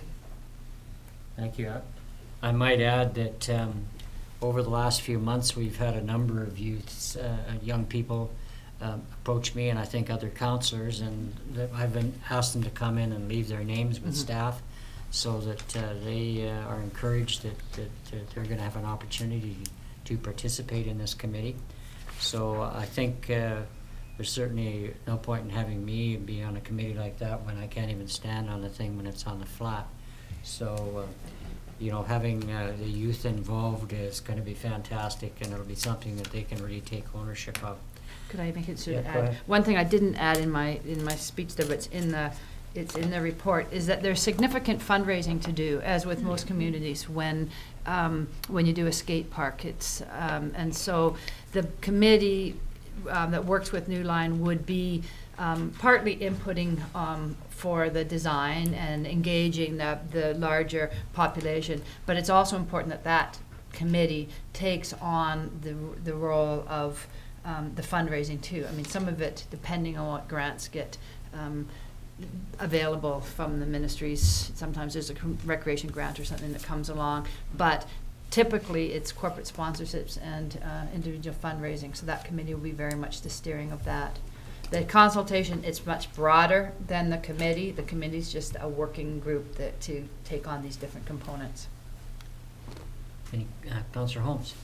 So the, who sets up the committee? We do, or New Line does? No, the recommendation here is that staff sets it up. They give some input into it, but we would put a call out for interest. We would do some public engagement to find out who might be interested. What New Line can provide to us is some suggestions on sort of makeup that's worked in the past. You know, is it 6 use or 3 use, or do you have subcommittees?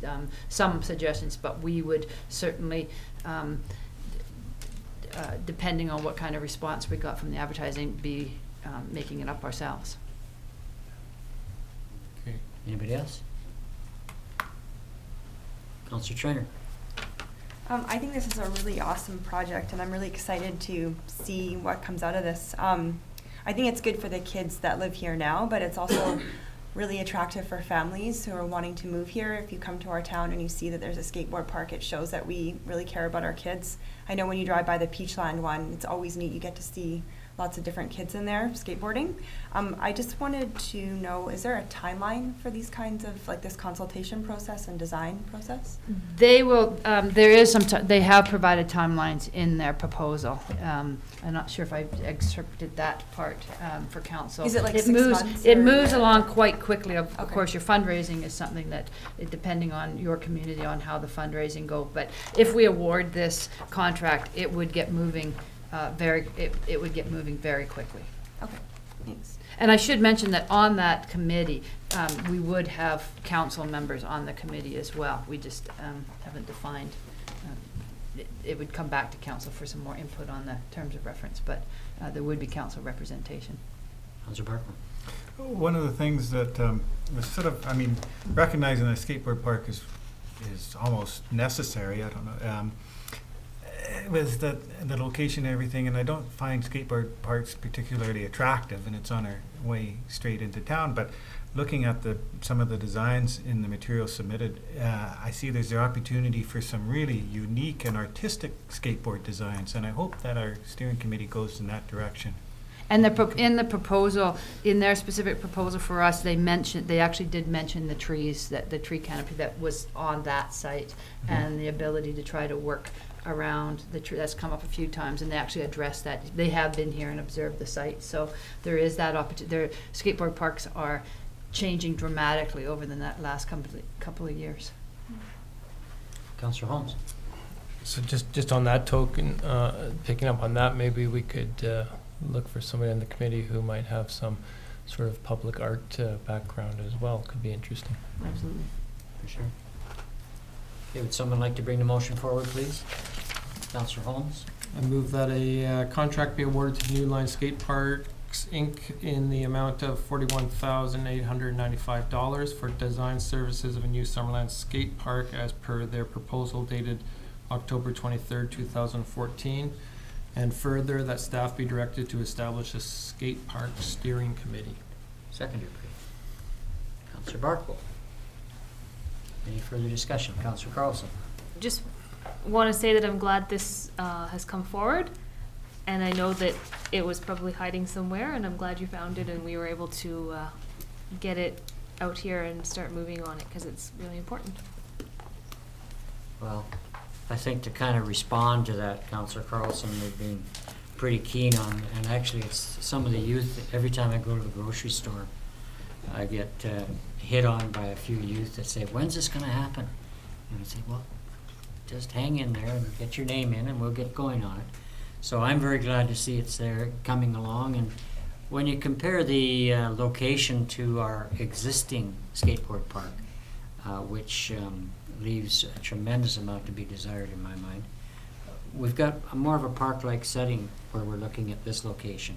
And I think, as Councillor Holmes has mentioned, there's real opportunity to make it more very attractive, as well as pretty useful to the youth, and it's in a position where we can get a good look at it all the time. I know I get quite interested. I probably shouldn't be slowing down, but I guess no, it's appropriate to slow down going by the Peachland Park, because there's always lots of kids out there, and believe it or not, I see them in the rain, so they're pretty keen. So, all in favor? Councillor Booth. Oh, I guess I can just leave that there now, right? I just wanted to say a little bit that this project is exciting in a number of ways. It talks to our youth, you know, age-friendly communities, sustainable communities, the culture, the potential for art, a community project that we can get behind in terms of fundraising. There's all kinds of good things about this park. So Well thank you. said. I'm glad it's coming out. I think there's a lot to it. Yeah. Okay, all in favor? Thank you. Motion's carried, none opposed. Thank you. Moving on to 12.6. Thank you very much, Council, on that one. Parkdale Place Housing Society, statutory right of ways. We'll have the corporate officer Corporate speak. officer? Staff are requesting direction or a motion from council regarding basically a trade of statutory right-of-ways due to historical reasons.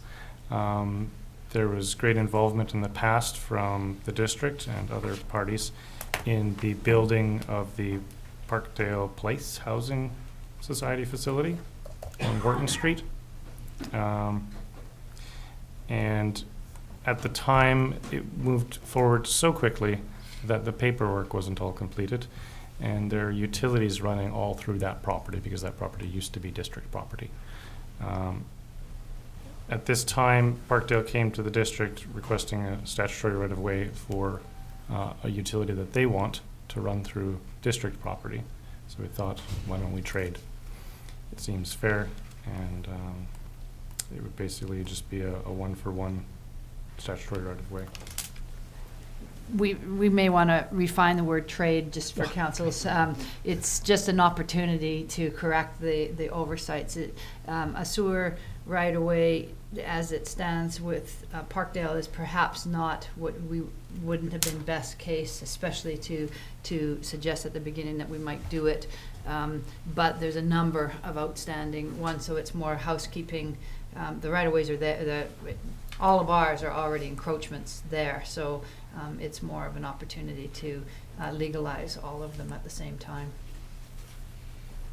So we're basically talking a housekeeping situation to clean Well, the things sewer, up. I mean, the sewer right-of-way is a significant decision. It's to put the sewer line over our piece of property. If that property was developable in the future, or that the council foresaw that we'd wanted to, you wouldn't actually, that's not the best suggestion, but it's my understanding that that was an unofficial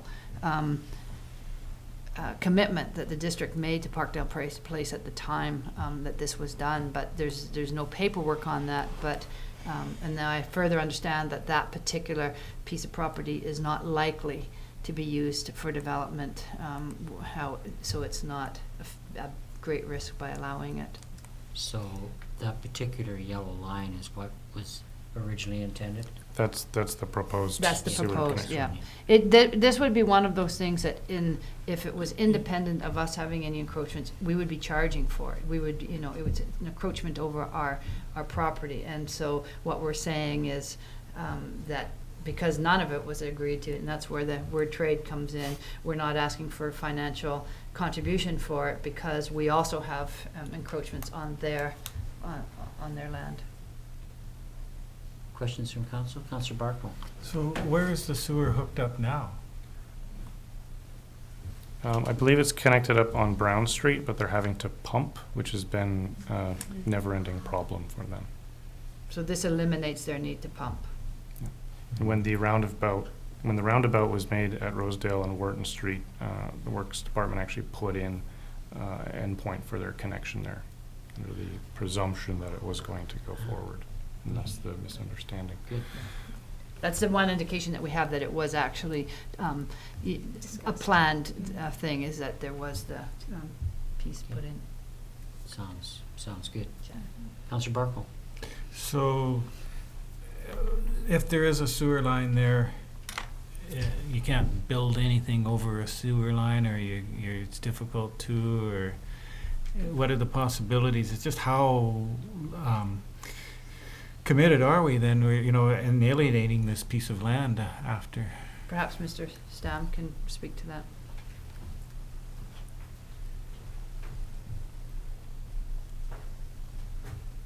Good evening. It is not uncommon in bigger cities to have complete structures over top of your utilities. It's not done in Summerland yet. If a development would ever take place, there are ways to build around that sanitary line. But as what I understand, it's a little piece of parkland. It's very unlikely that any construction would happen on top of that line. Yes. Thank you. Stam. Council. Mr. Planner. Yes, thank you, Mr. Mayor. There is one issue that is relevant here, is that the recommendation for the statutory right-of-way for the yellow sewer line is contingent upon the Park Hill building being there, and it does have a lifespan. So when the building, if the document goes through the way it is proposed, if the Park Hill Place building is demolished, the right-of-way goes with it. Thank you. I know that was, one thing I was concerned about when I first looked at the diagram was to see where that yellow line was. Because the history around the Wharton Street properties, basically, if I'm not mistaken, left that area much as a kind of a park area associated with the roundabout. The rest of the properties was where there would be basic buildings put. So, but your comment about the lifespan of the building does add a dimension to it that is additive to the conversation.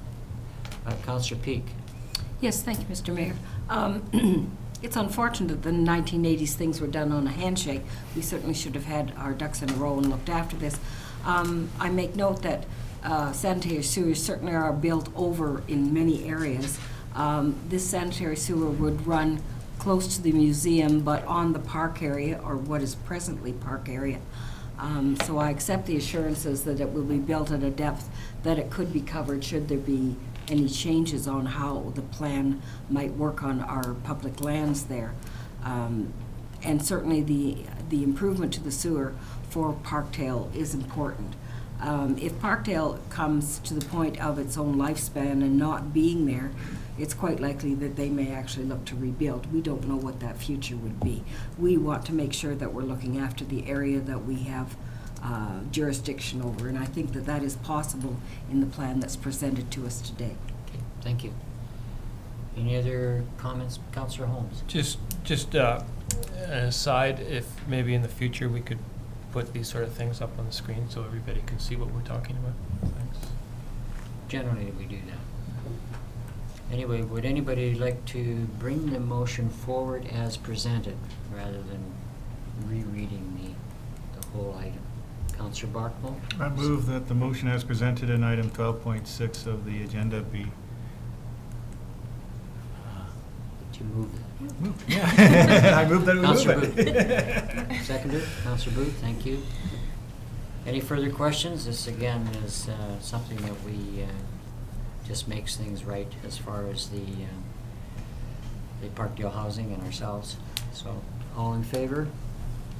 Thank you. None opposed. The motion's carried. Thank you very much. We're on to new business. 13.1, Mayor's Task Force on Economic Development. We have an item on the agenda with a recommendation that a select committee of council titled the Mayor's Task Force on Economic Development be formed, and that the mayor develop the proposed terms of reference and composition of the select committee for council's consideration. It's been talked about for some time to look at developing an economic development task force, which would look at a number of aspects. Economic development is very important to this council, and basically it would consult with community stakeholders to develop recommendations on how you may best move forward with economic development initiatives. So that's where we're at. Thank you. I think I should mention, since I seem to be on the title of this one, I brought this forward in the last election.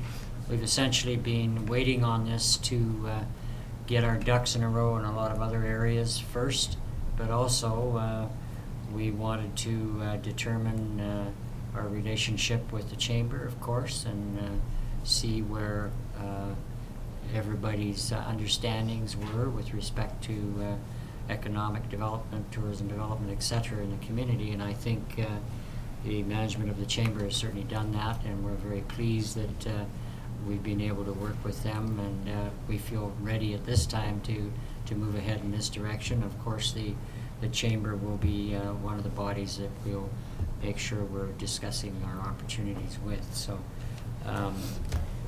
is there any questions of council? Councillor Peak.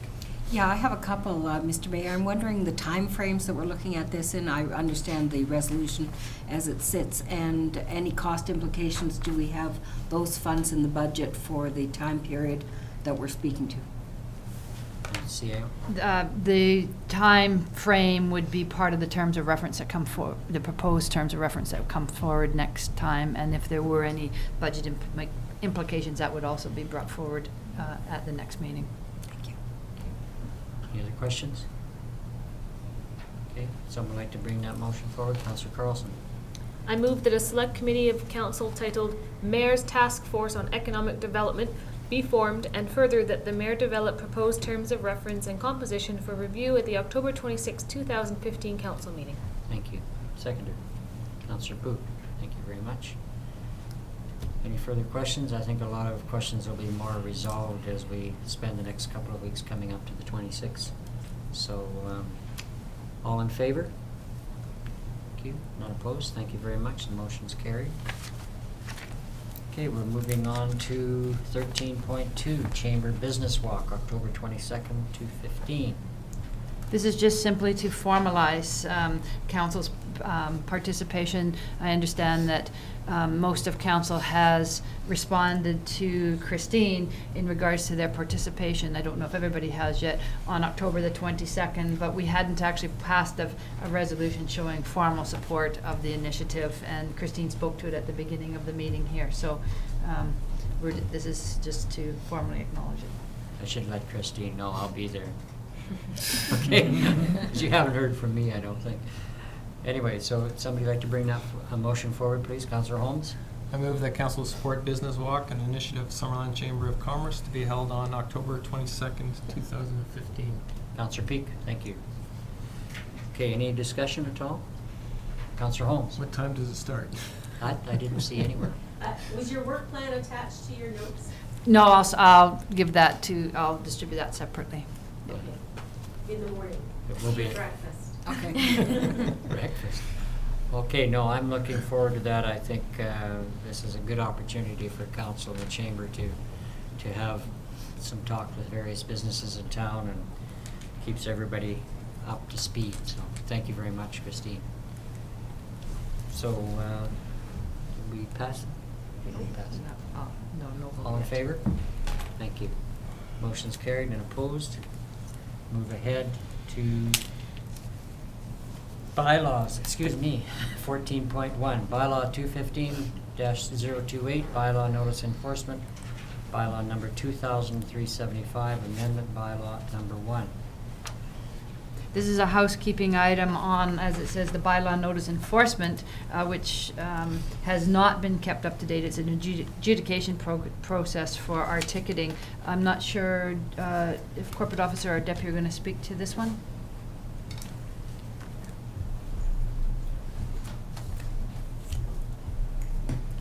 There are a number of different ways municipalities can obtain compliance with our regulatory bylaws as outlined in the report. One of the ways is through bylaw notice enforcement, and basically it's one of the easiest ways of not having to go through the court system. So if someone wants to appeal having been ticketed, they can appeal to the screening officer, basically another employee of the municipality who's not the officer who issued the ticket. And it's the simplest way to go about getting matters resolved. The bylaw was put in place in about 2011, I believe it is, and it hasn't been updated since.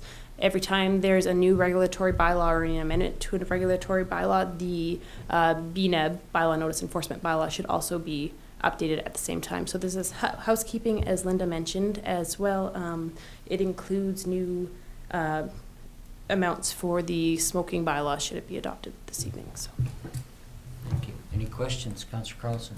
I noticed, I was just looking at it before the meeting, and there's just a couple of spots where I don't know if the ticketing numbers, like there's a 1 missing perhaps. There's a couple of like line items that might have very, very small typos in them. Okay. Just for, I don't know if it's something that needs to be fixed before we pass it, but. We looked through it, but it is quite possible that we missed one or two spots. Yeah, there's a couple of them. I was gonna write them down and then I. These readings are all right. It can be, if Okay. it's housekeeping amendments, we can bring them forward with third reading. It's If you honestly, can- it's just like typos, so. Just let us know. I'll look for it. Perfect. Councillor Peak? I'm pleased that we're creating a better foundation and catching up on some of the things that needed to have it done. So thank you very much, Katie. I'm glad it came forward. Thank you. Councillor Barkwell, sorry. I was looking at this list of fines and penalties and such, and some of the amounts are pretty small, almost inconsequential. How do our amounts compare to other communities? Should we be looking at updating those too? I did review a couple other communities while I was going through it to make sure we weren't too off base. But definitely that is something, if council wishes, we can do a more thorough, in-depth look at it. We will have at least another amendment of this coming forward shortly with the chicken bylaw, should it be allowed that to permit backyard chickens. At this point, we'll be reviewing again. So it can be an ongoing thing that we'll go through and review and see. And if there's anything in particular council wants it increased far more or far less, staff's definitely. And further to that, I think that since our deputy corporate officer has started just a couple of months ago and has started to review our bylaws, we're looking at exactly that. We have a number of them that need overhauls. So our first step on all of them is to get them up to date, and then we can start looking at going through them and making those kind of reviews and changes. Yeah, I think further to that, though, and Councillor Holmes, I'll get to you in a minute, that this is where capacity comes in, and I'm so glad we have your addition as a staff person, because this is the very kind of work that is very time consuming. It has to be, there's a considerable amount of detail involved, and it's a big workload to try and update bylaws and make changes like this, so thank you very much. We're trying to meet the statutory requirements to ensure that our bylaws meet statutory requirements, and then we can start to go through them and make sure that that they reflect best practices of. Councillor Holmes.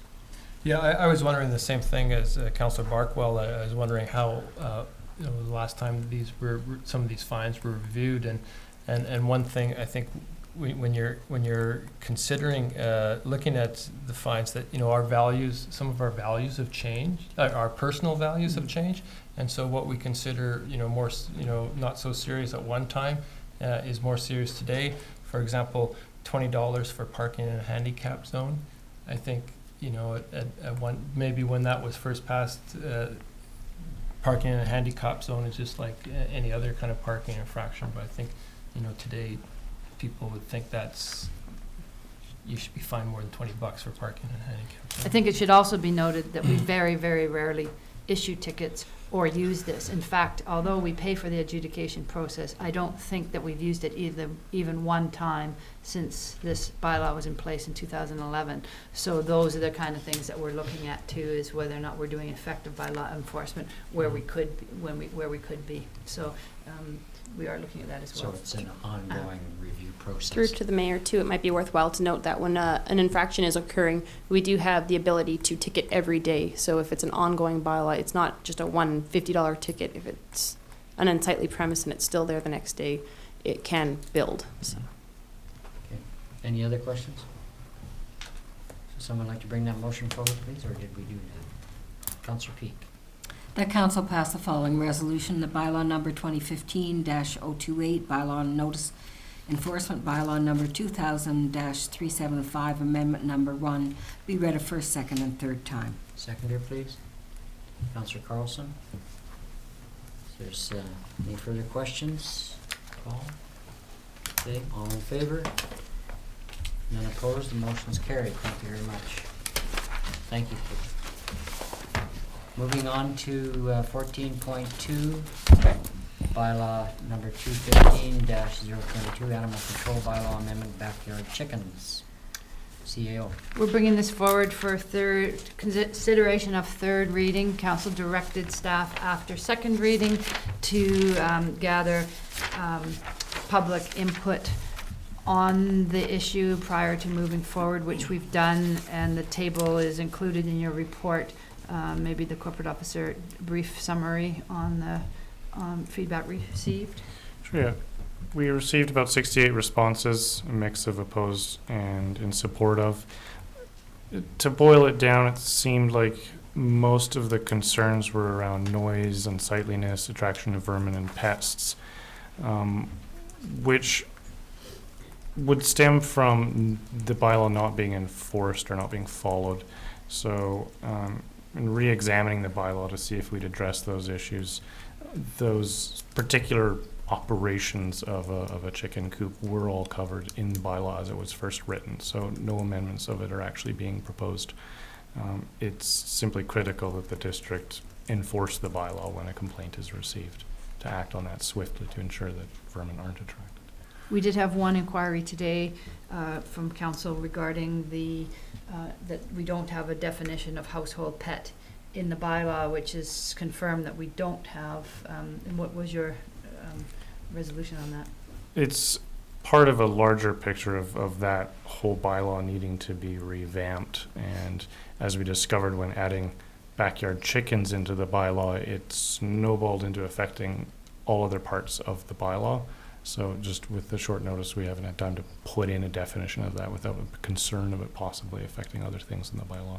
So it is a legitimate thought that we don't actually define household pet. It shouldn't make a difference on the chicken part of it, but it could cause issues with other parts of the animal control. So we will be looking at sort of other bylaws and coming forward with amendment later on, but it shouldn't jeopardize this one being considered. That's correct. Okay. Questions of staff? Councillor Carlson? You go ahead. Oh, Councillor Holmes first. Thank you. I have a number of questions. I was hoping that some of the public input would answer my questions. It was great that we got that input, but it was mostly stating why they're in favor and not in favor, as opposed to some of the details of the bylaw, which I'd like to see if can be answered. So one, it says the coop must be located within a required setback. I just wonder if you could describe exactly what it means. It says 3 meters distance from a dwelling of building, but is there a minimum distance from a neighbor's property line? That it was intentionally worded so that it was based more on the zoning of the subject property. So it refers to the zoning bylaw. So if a zoning bylaw requires a 5-foot setback, then it would require a 5-foot setback. I think the least that we have is 5-foot setbacks in residential zones. So the least that would be allowed here would be 5 feet. Is there anything you'd like to add, Mr. Planner, at all? I don't think so. Okay, thank you. So a coop would have to be 5 feet from a property line. If it was in a residential zone where the setback was 5 feet, but it could be greater than that depending on the zone, on the particular zoning. Okay. Can I keep going? Go I've ahead. got a few like this. Just go right ahead. Yeah, okay. So it says in the bylaw, the coop for the backyard chickens is built and maintained in accordance with good animal husbandry practices. Do we have a definition of what good animal husbandry practices are? No, there's not. And in comparing other similar bylaws, we did not find any definition of that. Okay, so would that cover that it needs to be protected? The chickens would need to be protected from predators like coyotes and raccoons. Would that fall under that? Or do we need and just I'm just going to throw a bunch of things out here. Is it does that mean it needs to be roofed? There has to be a roof on the coop.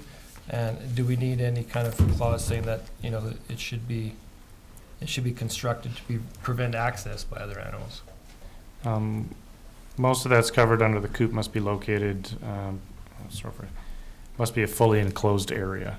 So fully enclosed meaning that it's enclosed on all sides. Okay. Including the roof, yeah. Right, okay. And then we give the maximum dimensions for a coop, and I'm just wondering about, minimum dimensions, thinking about, animal welfare. We don't want 5 chickens crammed into a tiny little space. Yeah, I understand. The maximum size was based on ensuring that we don't end up in building code regulations, which start at 10 square meters. Minimum size would be hard to define because we wouldn't know how many chickens they would have. So one chicken may need a lot less room than 5. I think it falls under the good animal husbandry, and we would bring in other agencies if that was the case. I think that the district doesn't want or wouldn't want to go down the road of enforcement of cruelty to animals or whatever. We would likely also rely on other jurisdictions for that. So that's why it's kept general as good husbandry practices. Okay. What about a run space area? I mean, a lot of these, they have the coop and then they have a little run. Is that taking it? Is that part of it? That wasn't something we considered. But in crafting these various requirements in the bylaw, some of the information was recommendations from the SPCA as well as Interior Health. And the thought was if this becomes bylaw, that there would be an education campaign from the district, simply get it out there every which way we can so that those who wish to do this have the resources at their fingertips to know what is good care. Just a couple more. So also, there's a clause there that disposal of feces must be hygienically managed. So how do people dispose of their chicken poop? Can they is it just like dogs? They put it out in their garbage, or are we prepared to collect it? Katie, did you have a discussion about that with Public Works?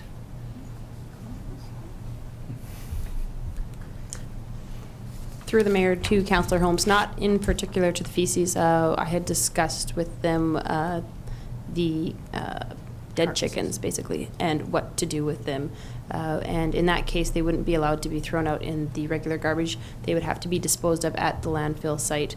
There would be no charge for that. So maybe that's something staff would have to clarify as to whether or not the feces would have to go through the same process. And just one more. So the coops must comply with all other bylaws, statutes, and regulations. So I'm presuming that, our bylaws for nuisance, noise, emissions of smell, and whatever would cover all that sort of things, right? Absolutely. So if neighbors have a complaint of noise or whatever, they could seek redress through And those unsightly other is a big bylaws. one on that one. The unsightly would be a big one that Right. would come into play there as well. Okay. Thank you. Just to sort of add to that, I think, as our corporate officer just mentioned, looking at an education campaign that, goes along with it. And also, I'm, after having spent a full career in Ministry of Agriculture, that there's fact sheets available for people, for construction, for managing vermin, for managing access, and as well as handling the manure. So, I think there's information available that we can put in an education campaign for people. And also, if people are coming in and, wanting to put a coop up, then there's going to be information available to them. So, any further questions? Councillor Traynor. This will be a learning process for our district and for the people who live here who want to have chickens. If after, say, 3 or 6 or 9 months or something, we have some lessons learned, would we be able to tweak the bylaw if we needed to?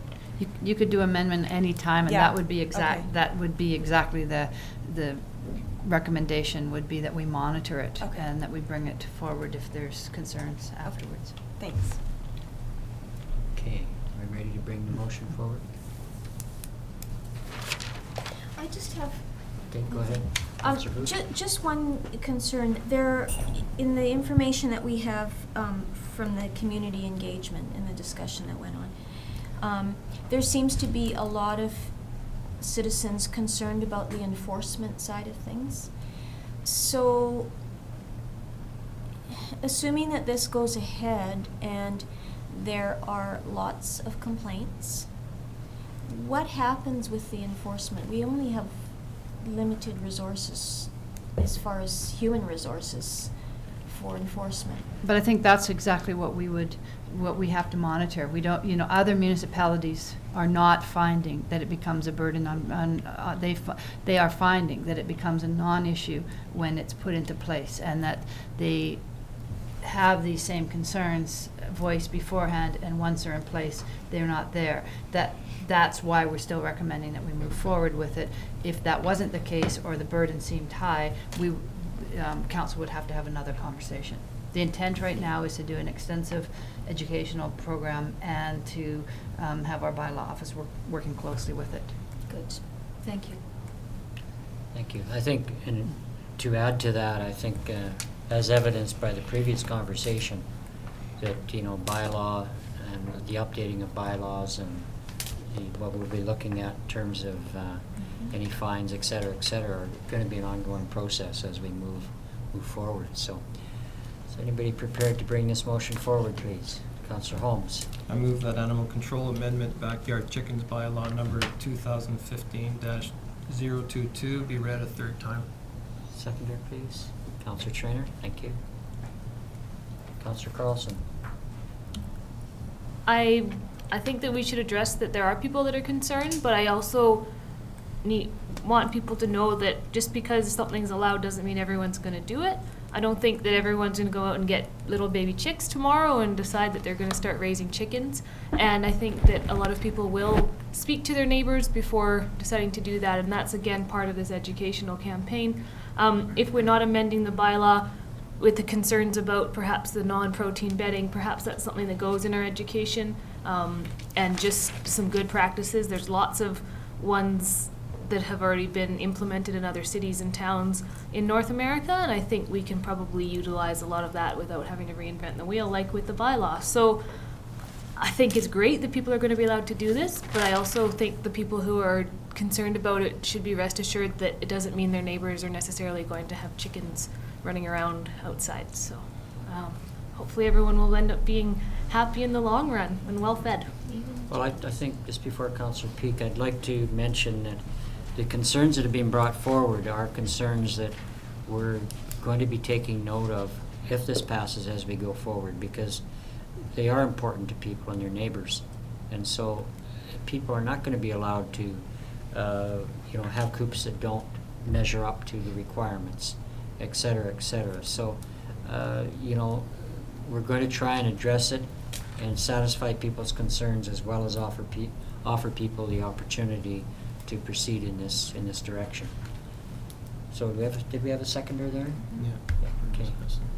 All in, question or comment? Just comment. Go ahead. Councillor Peak first, I'm sorry. Yes, Councillor Holmes. thank you. I appreciate Councillor Holmes' critique of the actual bylaw, because I had many of the same questions. I do have concerns that this is going to be allowed on residential property.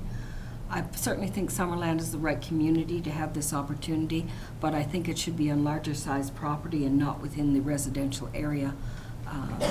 But those are suggestions that have come to me through discussion with members within the public. Thank you. Councillor Holmes. Well, this is a new concept for Summerland. It's not really, we're not really blazing any trails here. I did some research. In the United States, 94 out of the most 100 populated cities in the United States allow backyard chickens, including New York, Los Angeles, and Chicago. So it's the idea that it's not an urban thing is kind of a myth.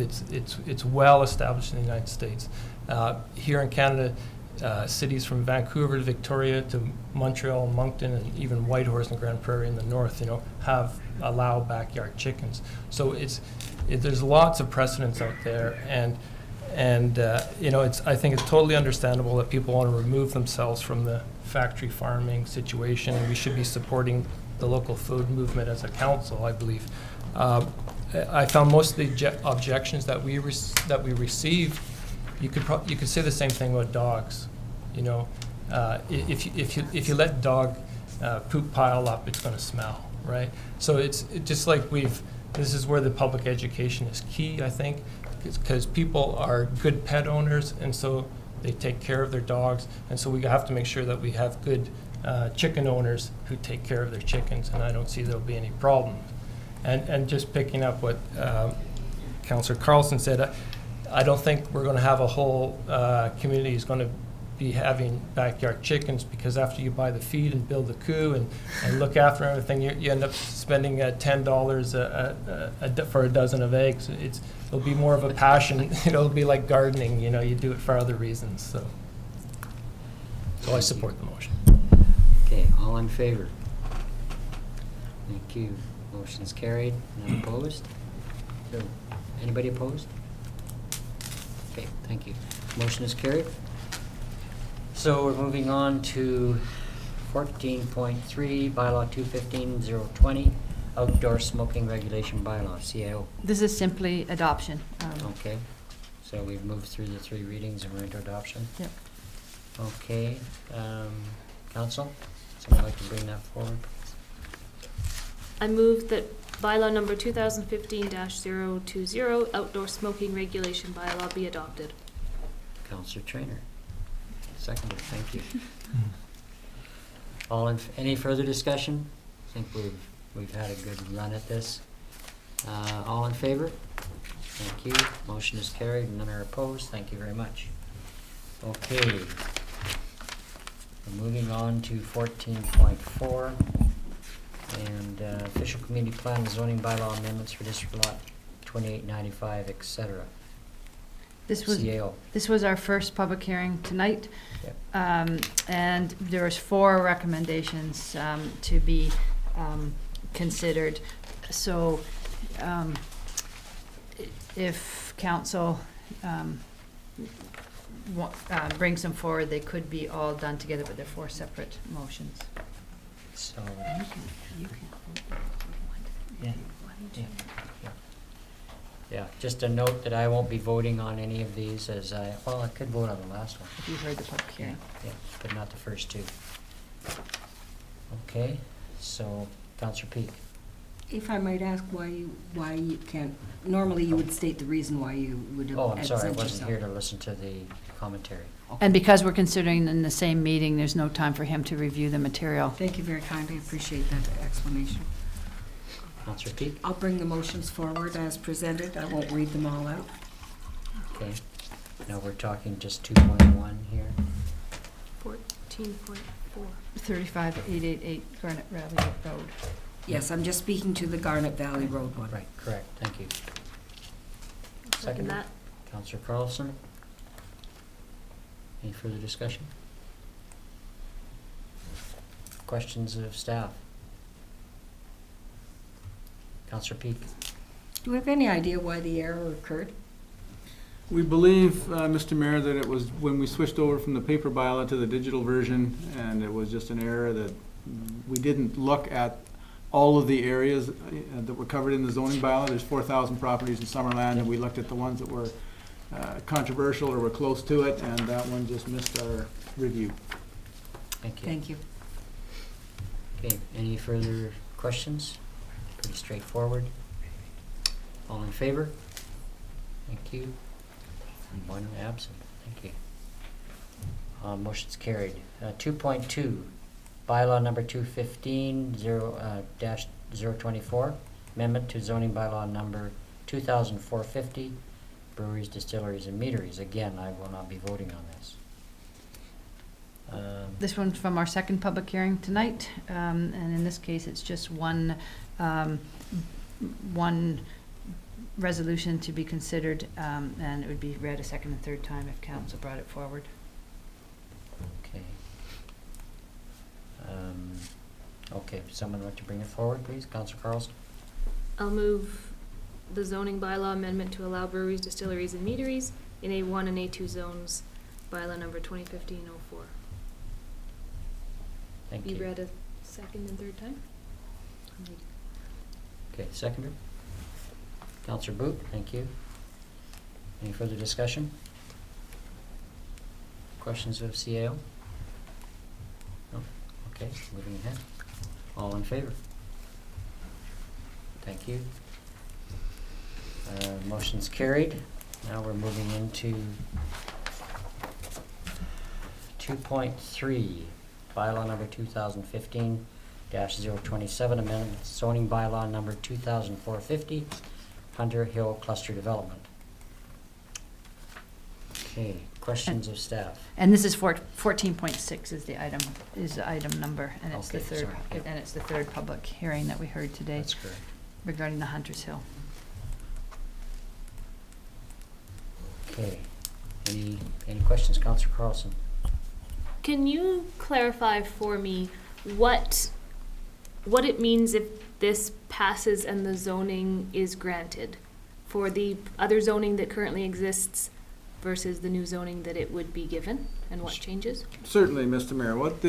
Right now, the CR1 zone has a list of development regulations that include lot size, minimum 1 hectare.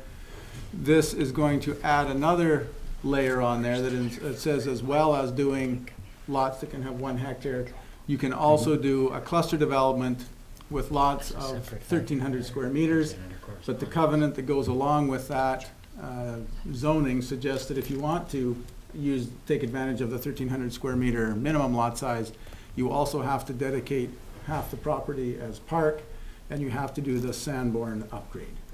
So there's two options there. There's develop in accordance with the zoning the way it is today, or develop in accordance with this zoning, should it be passed, that carries that covenant along with it. Okay, so the developer still has two options. If this goes through, he now has two options, but doesn't necessarily have to do cluster development. That is correct. Okay. Councillor Barkle. This question is for Mr. McIntosh, our planner. Much of this was all about preserving the larger areas, environmentally sensitive areas and such. I presume that there'll be no motorized vehicles allowed in these areas.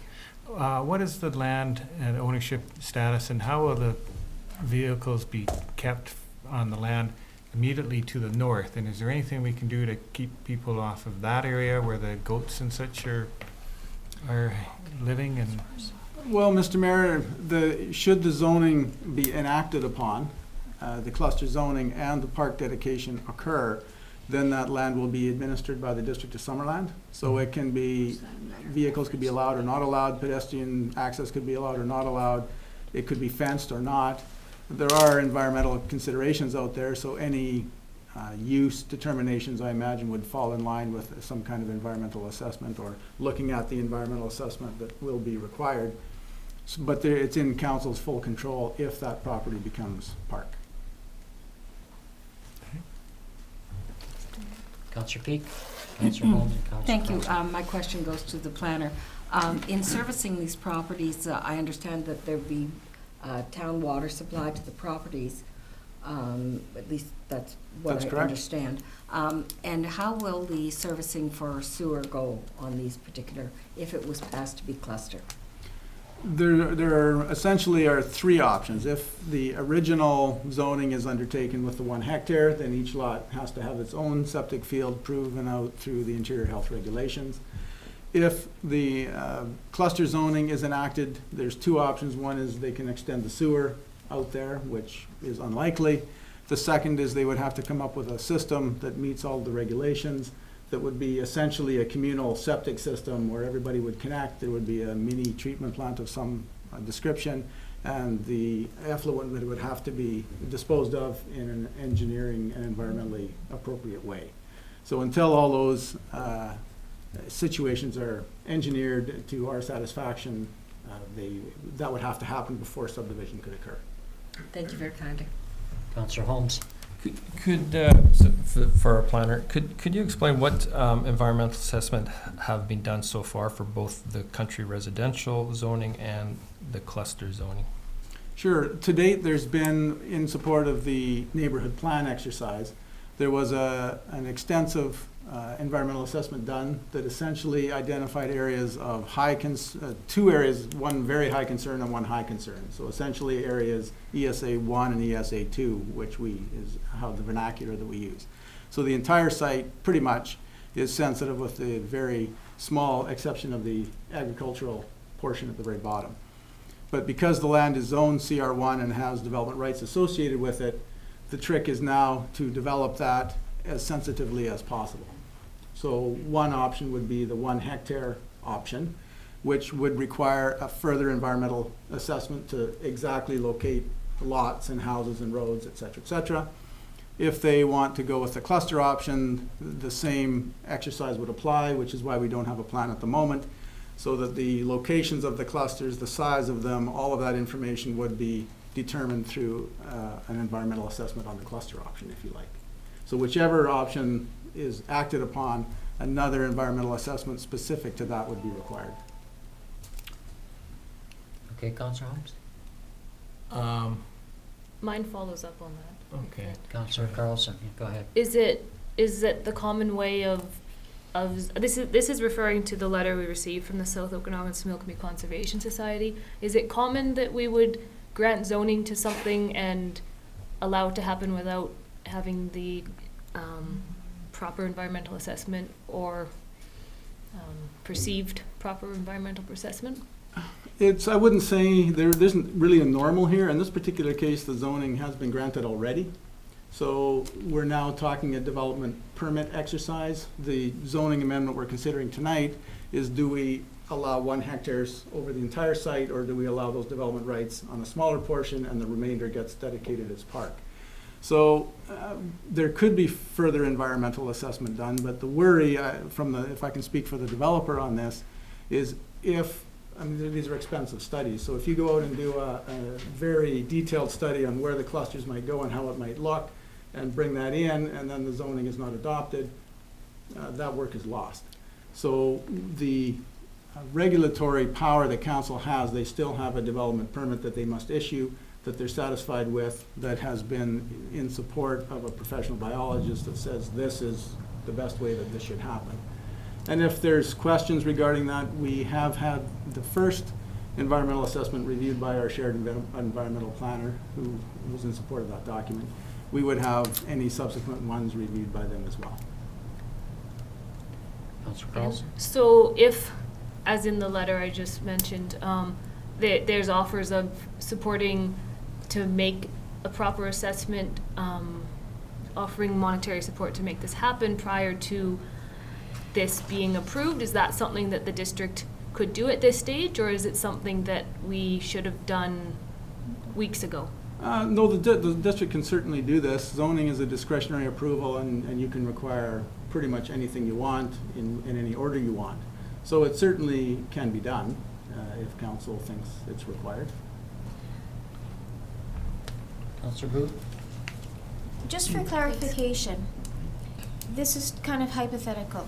We approve the cluster zoning tonight, or whenever it's adopted, I guess 2 weeks from now or whatever.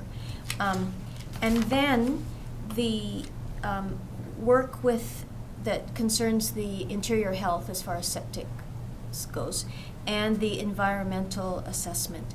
Those things are required to be done before a development permit is issued. Am I right? The environmental work is required to be done prior to a development permit. The septic work has to be done Before the subdivision approval. is granted. Okay, Yes. good, thank you. Good. Councilor Trainer? A lot of people at the public hearing tonight commented about the park. They really like that aspect of this development. I'm just wondering, would you be able to explain how that works? Like, is that land transferred over to the district, or how does that work? Well, again, if the zoning goes forward and that covenant is part of the documentation, then if the cluster option is acted upon, and only in that scenario, then there's a requirement to dedicate land as park. And it's kind of complicated, but when lands are dedicated as park, they don't have a title. They're not a titled piece of property that can be sold or can be disposed of. Once a piece of land is dedicated as park, it's under the care and control of the district, and the only way to undedicate it is through public referendum. So once the subdivision plan is registered, that's what creates the parkland that is then under the care and control of the district. Okay, thank you. Councilor Booth? So along that lines of questions, once it's under the care of the district, is it then zoned parkland? I'm not sure. So it wouldn't happen just once it's dedicated, it doesn't automatically get zoned.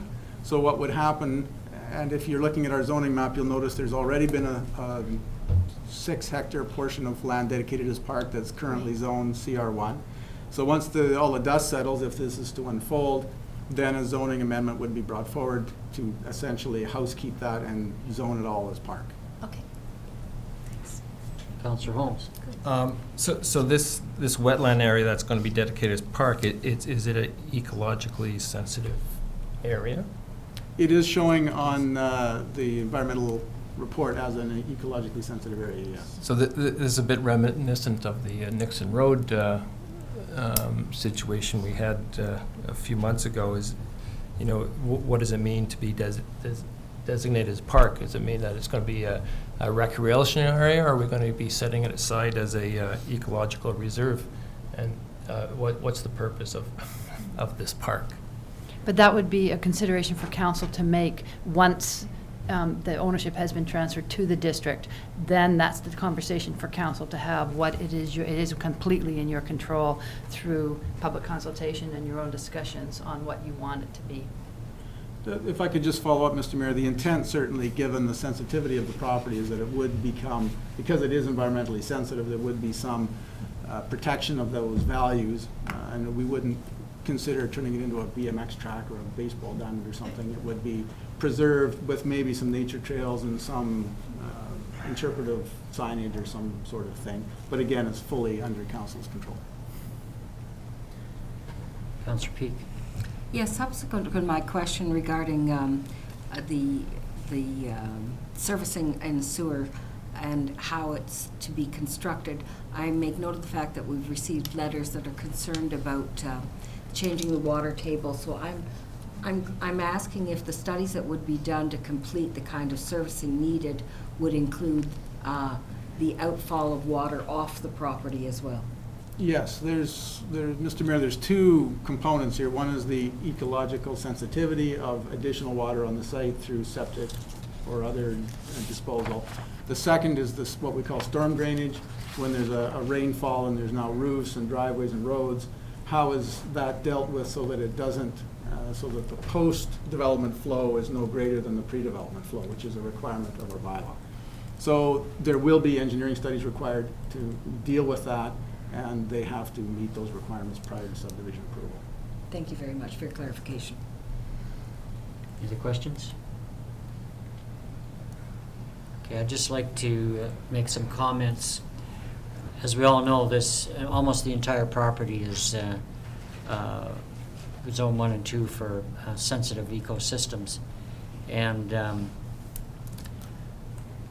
I actually, we've initially had the 1 hectare approach. The cluster development was a different and interesting approach to preserving certain aspects of the property, and perhaps having minimal impact on a lot of the sensitive ecosystems area. But right now, and maybe this can be determined, but we really don't know where the best location for this cluster would be. Can that be satisfied at all, or do we have to depend upon the process if this is accepted now? Do we have to depend upon the subdivision approval point and the other aspects of development? Yes, Mr. Mayor. If this is approved, the development permit, the environmentally sensitive development permit area permit would be the process that council would have to ensure that that cluster is in the right place and it's supported by biological science. Okay. Because, one of the aspects and why the Okanagan Basin Water Board is, fully behind the 1 hectare approach is that when you have no sewer, you have 1 hectare to dispose of septic, correct? That's correct. So by moving to a cluster development, you've removed that option. So now you're depending upon some other option, which has been presented by the developer. And the only concern I have is it's one thing to move it into a quote wild area unquote. It's another thing to be adding it into an already wetland zone. And so I'm wondering about the carrying capacity of that wetland and throwing an additional lot of water at it. Will the environmental assessment be able to satisfy our concerns? That's my major concern about this, is that we already have a wetland that's being developed in a natural system that behaves according to either groundwater or additional water coming through rainfall, et cetera, or drainage patterns. So now we're going to, with this cluster development, add to the existing drainage pattern.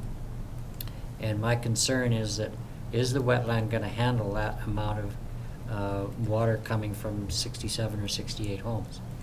Yes, Mr. Mayor, staff had that exact same concern, and they're going to have to prove that that is the case, both with the engineering solution that will suggest how it's to be done, and the biological folks suggesting that will not impact negatively on any of the water, wetlands, or any other method that they have of using for disposal. So we are certainly going to be relying on engineering expertise to assure us that that is the case. But those concerns are noted, and they will have to be resolved prior to any approvals. Yeah, because, you know, my sense of this is that we would want a much more comprehensive environmental assessment of this whole process before we would move into this. But at the same time, I'm very taken with the idea of cluster development if it can be handled and managed in a manner that, you know, will retain a lot of the wild area, will retain areas for wildlife trails as well as hiking, et cetera, with less disturbance than there would be from a full 68 build-out 1 hectare situation.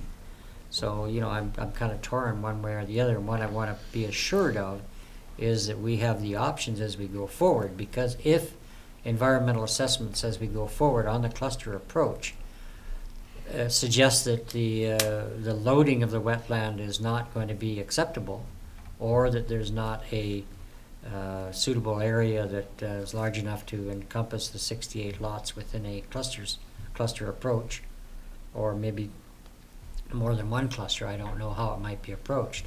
Does the developer and do we have the option to move back to the 1 hectare approach?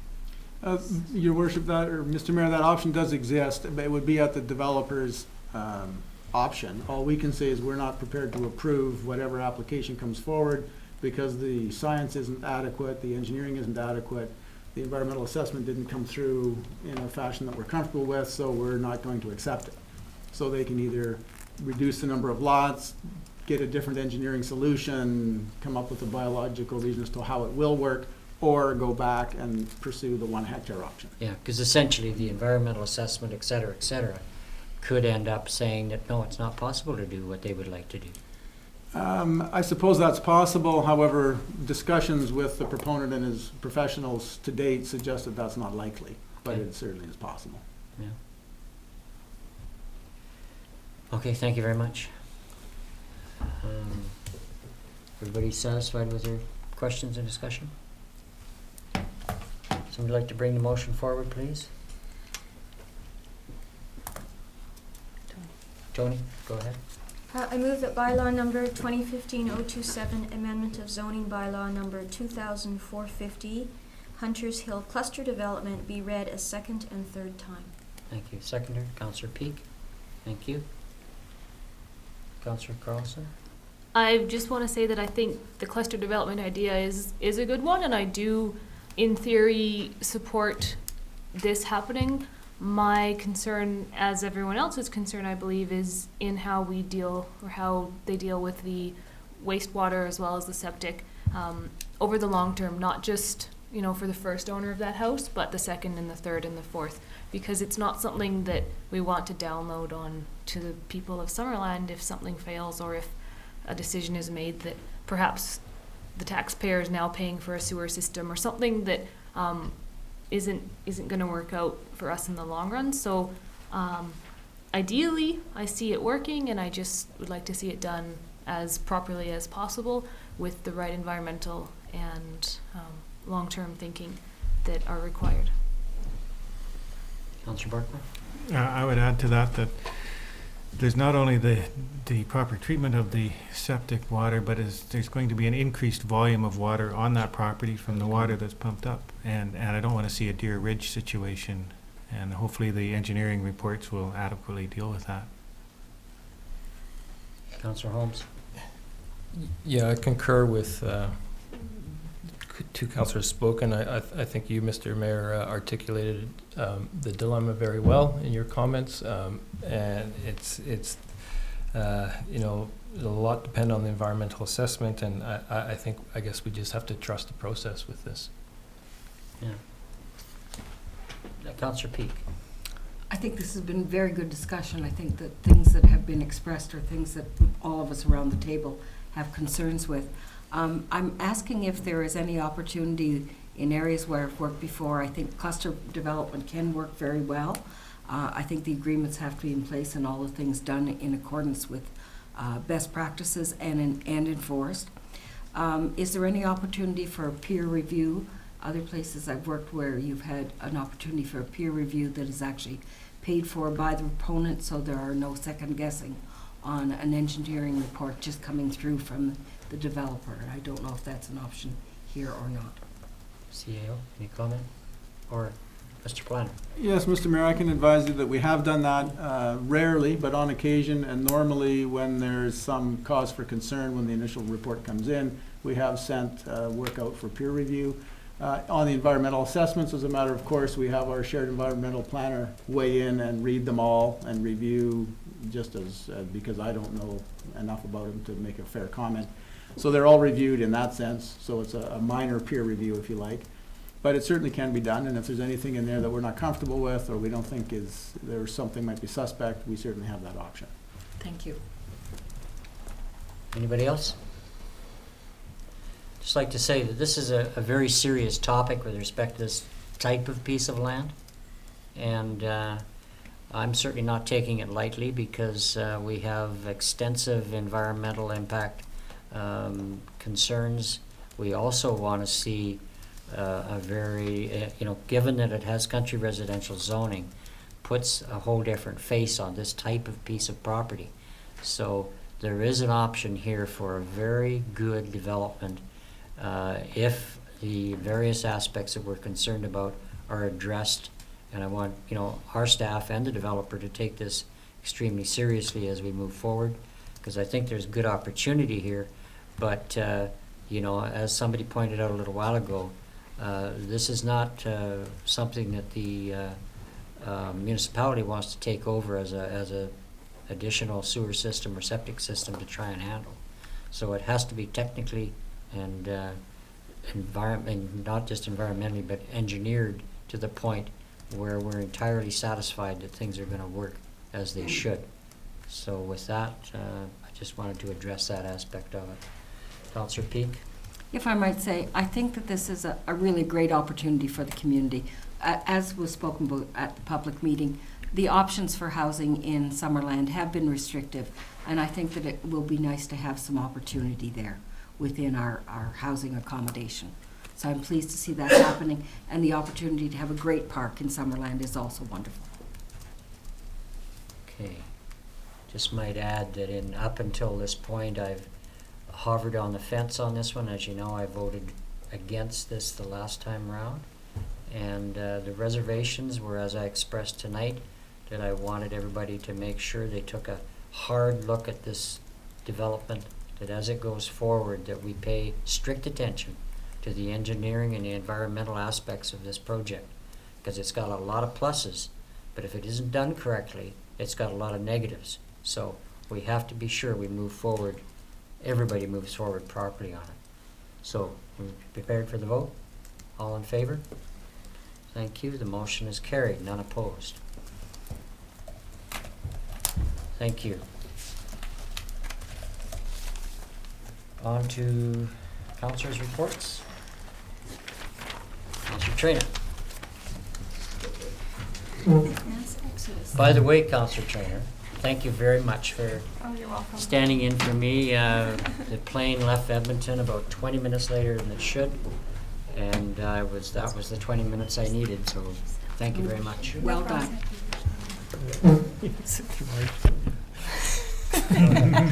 What's wrong? It's okay, you don't have to be nervous anymore. No, I'm not. Feel you set it up for tonight? I think you covered a lot of the stuff that we've been doing in your mayor's report. So I attended UBCM. I attended the Penticton Indian Band tour, which was really great. I also went to the All Candidates Forum, which was hosted by the Chamber and the Review on Monday night, and that was really interesting. It was full, and it was great to hear from all of our federal candidates.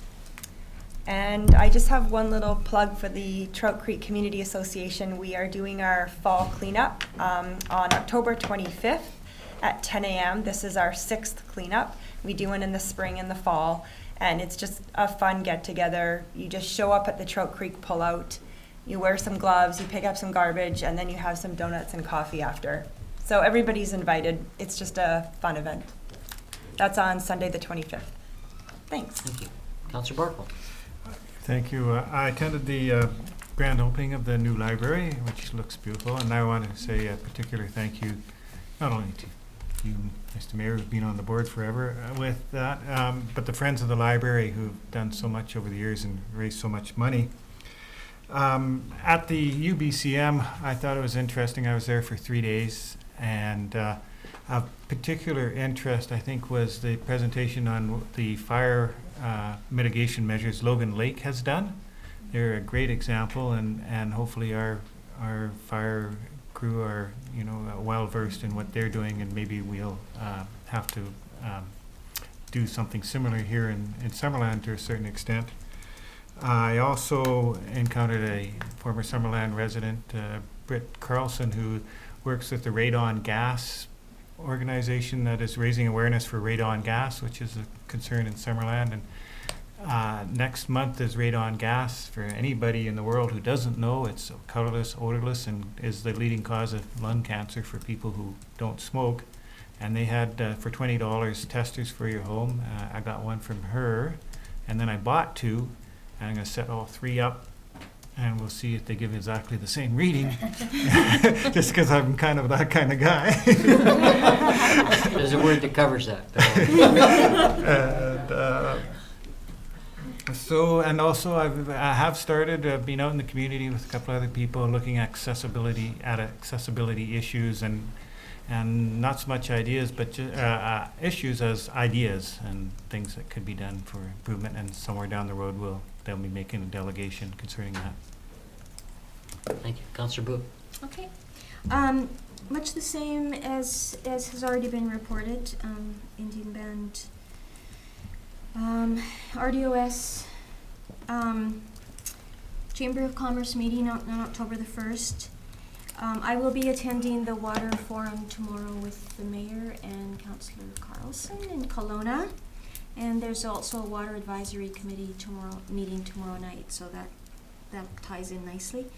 I have been, I'm now a director on the Okanagan-Similkameen Healthy Living Coalition. And we have some healthy living activities or initiatives that Councillor Traynor is part of as well. That's all I'll say about that. At this point, they have a very active website, and anything related to health and wellness in the Okanagan-Similkameen area, there's all kinds of information on their website. So that's it. Thank you. Councillor Carlson. Before UBCM, I went to library or ORL library board meeting, and we did some strategic planning, and I believe it's public because it was on the cake at the library opening the other day, but the logo that is underneath of the library that says a haven for curious minds, decision has been made to change it to say connecting curious minds, and it's sort of a more modernized version of the same thing. So that was kind of fun to be part of that decision making. UBCM, the best part about it for me was the networking and meeting other young elected officials. There's a really huge network of them, especially on Vancouver Island, and lots of ideas and opportunities that exist in the world of local politics that are now becoming more obvious and open to me.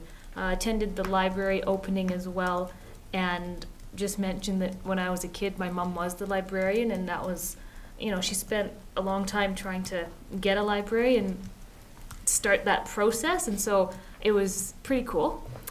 And there was an agricultural forum for the Cultural Plan Task Force, and it was held last week, and we had a dozen people come out and talk about mostly primary production and how that fits into culture, and we had a really good conversation, and I think it was a great place to start, and it's going to continue from there. There's a lot of people that are excited about sharing their point of view on culture in Summerland, so that coming up over the next couple months is going to be a lot of fun. Go on Facebook to find out more. Councillor Holmes. Thank you, Councillor Carlson.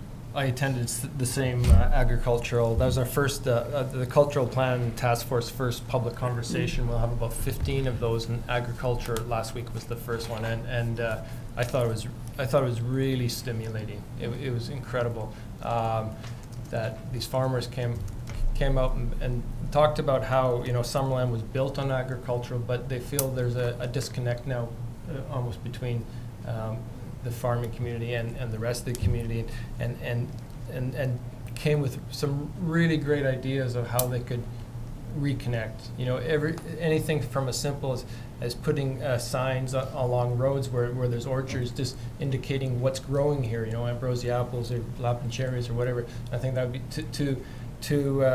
you know, really conversations about should farmers be members of the chamber, because it works both ways. That they're disconnected, and you know, they're both, the disconnection works both ways, right?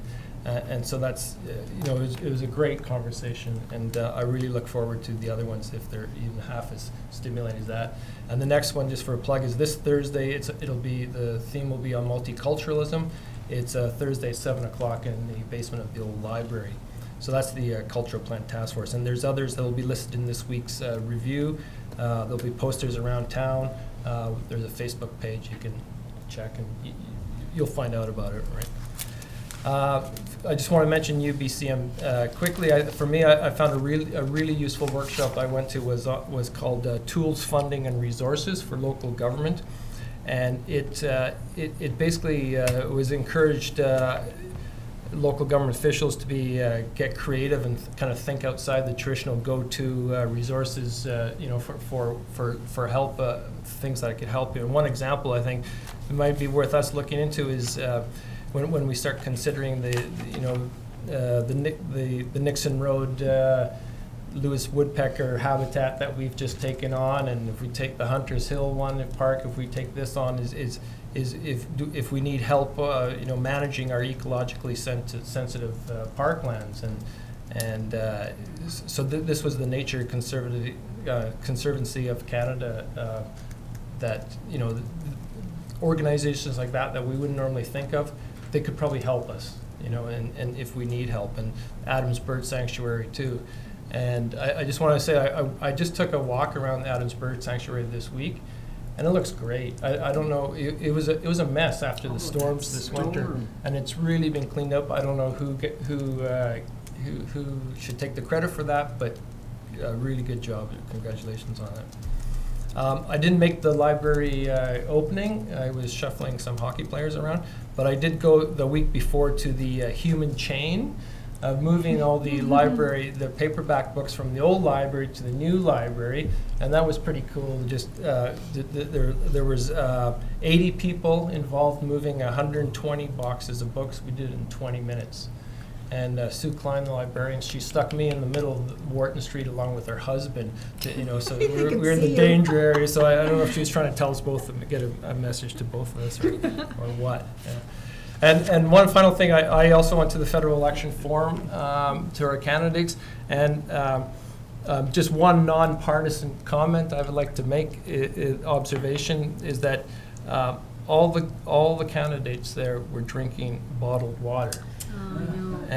And you know, when I remember the first thing we did as a council is we got rid of that, and so I just like a message to whoever our MP is after October 19th, that Summerland tap water is really good. So you don't have to, you can get rid of your bottled water. You'll save money, you'll live healthier, you'll join the movement for global sustainability, and you'll support public stewardship for water. So you don't need to bring your bottle of water when you come to Summerland. Great. Councillor Peak. Thank you, Councillor Holmes. Thank you very much. I attended UCBM. I want to thank District for the opportunity to do that. I thought the WildSafe presentation was extremely important, and I will be passing on to our chief some contacts that I made there as well. There was one on recreation and sports, and there's a new toolkit that is available for us to be able to use. I think that's another opportunity. UCBM really gave me a chance to meet other councillors and to speak with ministry staff, and I think that is important for our district as well. I attended the latter part of the town hall meeting on the VQA in grocery stores, and that's a very interesting topic. We attended on the PBI tour, and I thought that was fascinating. It was wonderful to see what they're doing, and Chief Jonathan is certainly very enthusiastic about the work that he's been able to do. We had our regular Chamber of Commerce meeting, and I'm always pleased to meet with our business members. The meetings are extremely well-run, and we have some good discussion there. I went to the library opening, and our library is just amazing. I took my grandchildren Saturday, and there they are, laying back on the worm and the Ogopogo, and they're just having a wonderful time. It's just a great space, and we're very lucky to have it. The Cultural Task Force has been having regular meetings, and unfortunately I couldn't make it to the agricultural evening. It sounded like a great one. I'm sorry I missed it. Now hopefully I'll get out to some of the other ones we're having. I also attended a workshop for TOTA, the Thompson Okanagan Regional Organization, and the workshop was on rail trails and tourism, and it was a packed room, and the workshop was very valuable. So I'm pleased that that was presented and I was able to participate. Thank you very much, Mr. Mayor. Okay, thank you, Councillor Peak. Questions from the press, public? None from the public? Press? Nothing, John? Okay. Susan? Thank you very much. Motion for adjournment, please. Councillor Booth, thank you. Seconder, all in favor? Thank you. We're done.